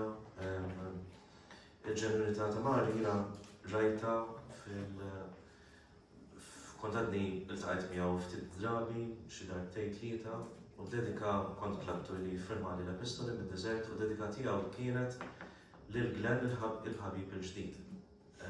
Hija hekk din l-attitudni ta' Mario ta' viċinanza minkejja li lilek inti persuna ġdida li jieħu lilek ma jafekx. Li tixred ovvjament is-sensitività ta' Mario fil-komplessità tal-ħsieb, tal-emozzjonijiet, tat-tiftix kollha tiegħu. Dwar ir-riflessjonijiet tal-lum, ovvjament naħseb il-kelma prinċipali tal-lum li ħarġet ħafna, ovvjament tinsab fit-titlu, tas-seminar hija l-kelma spiritualità. Mario ma jiddefinixxix spiritualità fis-sens klassiku tal-kelma, imma jiddefinixxi spiritualità dik li aħna niftakar fil-bidunet aħna norganizzaw dan is-seminar meta bdejna s-sena l-oħra. Aħna nippruvaw nfittxu kif se naqbdu niġbru lil dan il-raġel poeta proġett kumpless fi ftit kliem ta' titlu u rajna li dawn iż-żewġ kelmiet tiftix u taqtija jisuġġi flimkien u jagħmel ġustizzja għal dak li prova u dak li jgħix Mario. Din hija mela l-ispiritualità ta' Mario hija tiftixa, hija pellegrinaġġ kontinwu, hija deżert perpetwu, hija taqtija kontra li huwa siket, kontra l-kolonjaliżmu li jaffeċ, l-żejr, li kisser l-dawk li m'għandhomx saħħa, li għalaq f'gaġġa, l-dawk li jiġu minn barra, li jimponi mentalità, ħsieb, mod ta' għixien fuq nies ta' tradizzjoni twila u kbira, pereżempju l-Aborigini, imma wkoll anke fl-Occident. F'kelma oħra, huma żewġ kelmiet li aħna provajna naqbdu dan is-sens teatrali. Mario kien teatrali ħafna, Mario fis-sens sabiħ tal-kelma. it-teatralità tiegħu toħroġ ukoll fl-ispiritualità tiegħu għal fatt pereżempju fit-tensjoni eżistenzjali li kollu li kien iħoss bejn is-senswali u l-ispiritwali. B'tali mod li f'ċertu punt dawn il-żewġ realtajiet tal-ġisem, il-qalb, l-emozzjoni u l-ispiritwali, il-ħsieb, il-relazzjoni, skiet, il-pre-riflessjoni qabel il-kelma imtennija jiġu flimkien biex jgħixu lil xulxin. Mela m'hemmx waħda mingħajr oħra, imma hemm dawn iż-żewġ realtajiet li jgħixu f'tensjoni eżistenzjali li jgħixu lil xulxin. Mill-istudji tiegħi li għamilt dwar spiritualità Russa u letteratura Russa u li rajt lil Mario kemm propju niżel fil-fond ta' teatru, letteratura, filosofija Russa, eccetera. Din it-teatralità ta' tensjoni ġoditni naħseb jiena pereżempju fid-dram Amleto ta' Dmitri Sokolov. Id-dram Amleto ġbiri bħalma l-kol nafu fil-istorja twila tiegħu, ġifieri ovvjament ma bidix minn Shakespeare, Shakespeare kien wieħed mill-interpretazzjonijiet li aħna għandna fidejna ta' dan il-figura Danis Amleto, dan il-mit Danis. U wieħed minn dawn l-interpretazzjonijiet u r-interpretazzjonijiet ta' dan il-figura kien propju Dmitri Sokolov, fejn it-tensjoni illi qed jgħix Amleto f'dan id-dram mhijiex tant il-mewt, il-ħajja, l-imħabba, eċetera, imma din il-nostalġija lejn din it-tradizzjoni li tatna identità li sawret lilna li aħna llum u din il-perspettiva lejn il-futur b'tama bħarsa mimlija tama lejn dak li għandu jiġi. Il-mistoqsija kbira ta' Amleto Russu mela hija mistoqsija ġustizzja. Fejn hi l-ġustizzja? Hija li nħarsu din l-identità li sawret lilna llum jew hija it-tama f'futur li ħassawwar li ħad tiġi msawra, tibda tiġi msawra minn issa quddiem. U din hija t-tensjoni kontinwa li tikkaratteristika li dan Amleto b'xi mod bejn dawn id-dimensjoni differenti ta' taqtijat, dawn il-livelli differenti li ġibna flimkien dal-għodu, fakruni li nkollu lil Mario bħala dan Amleto Russu illi qed jipprova iġib flimkien u jagħmel ġustizzja għal kull sfera u kull livell ta' dak li joħloq din l-eżistenza, dan it-tensjoni eżistenzjali. Xi ħaġa wkoll li laqtitni hija l-kelma li juża Fader Xaro fl-espożizzjoni tiegħu kienet din il-kelma l-fantażmi tiegħu. Dawn il-fantażmi hija simbolu għal dak li hu inviżibbli, dak li hu inviżibbli huwa il-weġġat, u dak li inviżibbli huwa il-nuqqas ta' komprensjoni, huwa l-ġudizzji, huwa dak kollu li huwa inviżibbli, però ovvjament huwa reali daqskemm reali jista' jkun.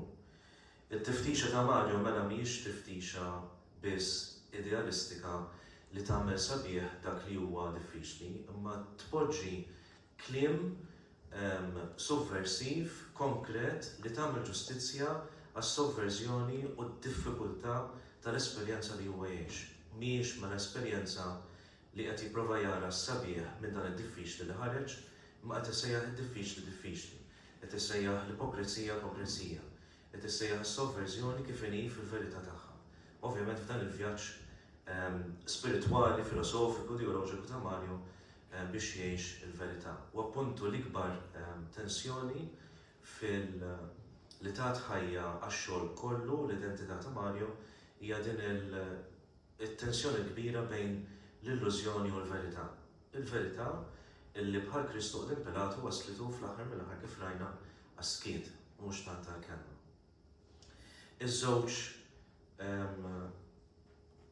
Iż-żewġ dimensjonijiet il-kbar fil-ħajja ta' Mario kienu Alla u l-bniedem. Kienet id-dedikazzjoni ta' Mario għal dan il-vjaġġ illi huwa beda iterraq matul ħajtu kollha. Interessanti dak li beda jgħid Bernard meta kwotajt lil Bunyan. San Gregor ta' Nissa fir-raba' seklu jiddefinixxi l-perfezzjoni bħala l-istat li fih qatt ma nieqfu, il-pass li aħna nagħtu wara xulxin.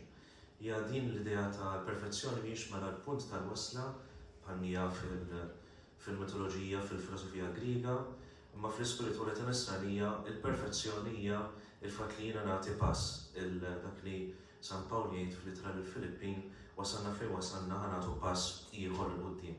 Dak li jgħid ukoll San Ġwan tas-Salib illi Alla huwa mhux tant il-bogħod huwa pass wieħed il quddiem. Din it-tensjoni kontinwa li Alla huwa tant viċin imma proprju ma nistgħux naqduh, ma nistgħux nifhmuh.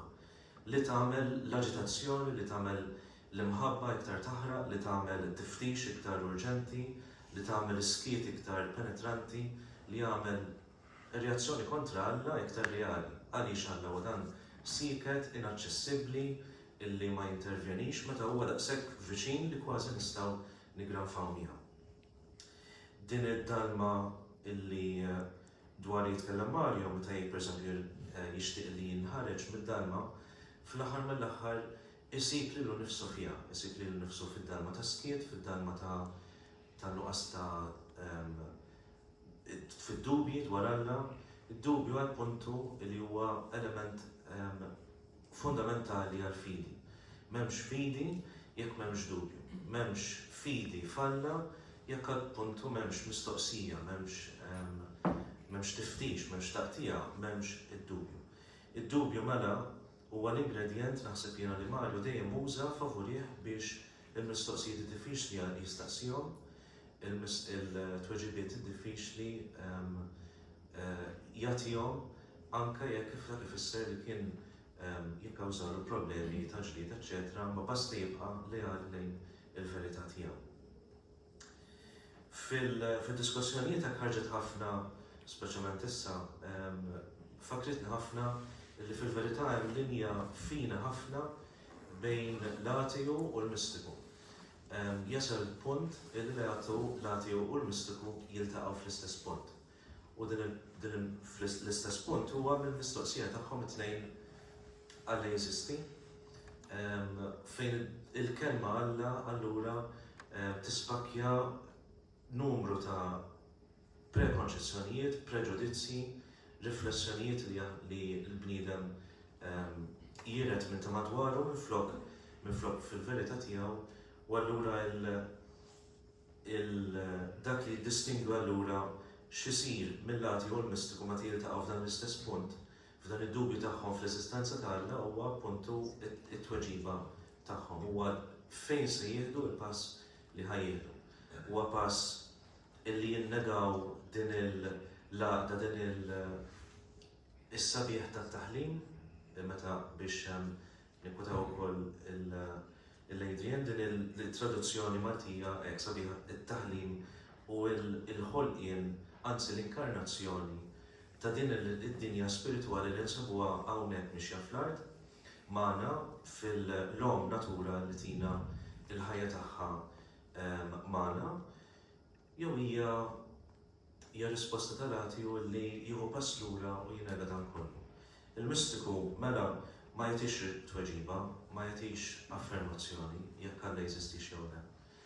Il-mistiku bħalma naħseb jiena juruna l-poeżiji ta' Mario, il-mistiku jibqa' jfittex u jibqa' jiddubita għaliex fid-dubju hemm il-garanzija tat-tiftix tal-ftuħ tan-nuqqas ta' kontentizza bil-ftit, tan-nuqqas ta' kontentizza bil-tweġibiet li jagħmlu sens issa f'dan l-istat, allura hemm ftuħ għal dak li jista' jkun li ma nafx, għal dak li jista' jkun li huwa l fuq minni, ftuħ f'kelma oħra għal dak li hu ogħla minni. Il-tieni pilastru ovvjament ta' Mario huwa l-bniedem, l-aġitazzjoni, il-protesta tiegħu, il-sens ta' skumdità li joħloq fina, aħna naqraw versi suffersivi, kollha għandhom din l-intenzjoni u din l-imħabba tiegħu li jkun viċin iż-żgħir. Mhijiex imħabba anzi hija preferenza intenzjonata li jkun viċin iż-żgħir, viċin l-imwarrab, viċin il-maqbud f'gaġġa, viċin il-maħqur, viċin is-siker. U hawnhekk fatakart fi proġett li kien għamel li kien tella Mario fil-Konvent tal-Mdina dwar il-Kastell Interjuri ta' Santa Teresa. Santa Teresa kellha din il-kelma sabiħa determinazzjoni determinata. Naħseb propju din toqgħod għal Mario matul il-ħajja tiegħu kollha. Dak iż-żmien din l-okkażjoni ta' Santa Teresa kienet l-anniversarju mill-mewt tagħha. Kien ispira ruħu mill-xogħlijiet ta' Maddalena De Pazzi, mistika oħra Karmelitana, li kienet iddur madwar il-konvent mitlufa f'estażijiet waqt li s-sorijiet jiġru għalija bil-noti jaħdula noti ta' dak li kienet tgħid. Waqt li kienet mistuwa f'estażi. Din ix-xena tant affaxxinat lil Mario illi riproduċa dik id-dinamika, dik ix-xena għal-morala sal-Kastell Interjuri ta' Santa Teresa. Li kienet dorna xogħol madwar il-konvent kollu il-teatralità ta' Mario ġifieri toħroġ anke mill-ħsieb profond għall-lob, għall-ċajt, għall-umanità profonda tiegħu. Naħseb jiena biex nagħlaq dawn kentejn tiegħi jekk hemm xi ħaġa li nistgħu nagħlqu, jekk hemm espressjoni li biha nistgħu nagħlqu l-ispiritualità ta' Mario hija din il-konvenzjoni kbira li jien int l-imħabba tiegħi, int it-taqtija tiegħi, int it-tiftix tiegħi, int jien ninsib li nifsi fik fejn inti huwa Alla, huwa l-bniedem il-maħqul, huwa ma' id-dubji tiegħu, huwa fl-intimu net tiegħu, u dawn ir-rikkezza kollha ta' livelli li jsawlu l-identità umana. Jekk tippermettuli l-aħħar kelma nixtieq illi niddedikawha li tkun ta' Mario.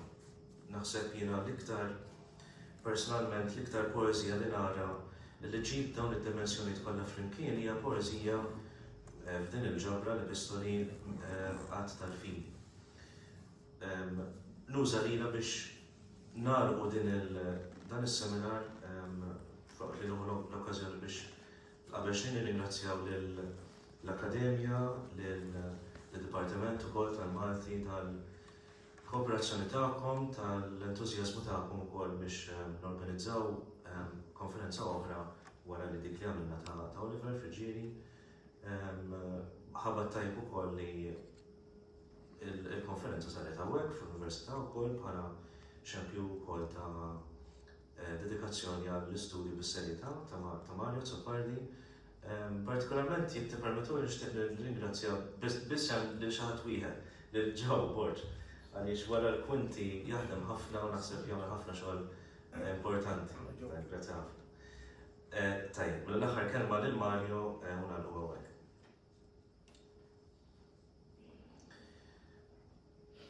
U minkejja l-atti kollha bejn il-kwinti jew quddiem il-platea, minkejja l-odissea nervuża ta' ħajtu, minkejja l-katalogu ta' karatteri prekarji li nissel, minkejja l-frixniti ta' mħabbit vjolenti, minkejja trasgressjoni nomada, minkejja l-passjoni u l-fonti ta' dmuħ bil-moħbi, minkejja l-ruħ imġebda matruf is-sema jiġma, kien hemm stejjer mhux skavati, poeżija li baqgħet kiesħa, f'kaxxa ta' ħġieġ, f'mużew li ma jżur ħadd, jew katakombi mingħajr aċċess. Kien hemm bieb bil-katnazz u mingħajr numru li ma seta' jiftaħ ħadd. Minkejja x-xhieda kollha reali jew inventata, minkejja l-ikoni kollha li dendel mal-ħajt, minkejja s-semantika tal-kapriċċ u r-rimors fejn kollox hu imżella, kien hemm ħajtu li mexiex, li ma ferma qatt. Minkejja li dar mal-vertebra tal-gżira mfarza, minkejja li ħass l-infaret kollha tagħha u deffes subajh fit-tumuri moħbija fil-fond, u minkejja li salba mar-rikkieba tal-baħar, daħlin bħal żwiema l-bojot fix-xuxa t-tir, fl-irjieħ mit-tramuntana, minkejja d-da maħnuq li sema jfaqqa mill-kampnari, minkejja t-tisfir mibrux awtunnali tal-ġurati, jitħallat mat-talb qadim il bellaw bħal żejt imranġat fit-tfulitu meta ħatfitu l-iskarlatina, kien hemm fidi li ħarbitlu dejjem, fidi traskritta fi sħab illi kanġi l-inkonsistenzi. Grazie.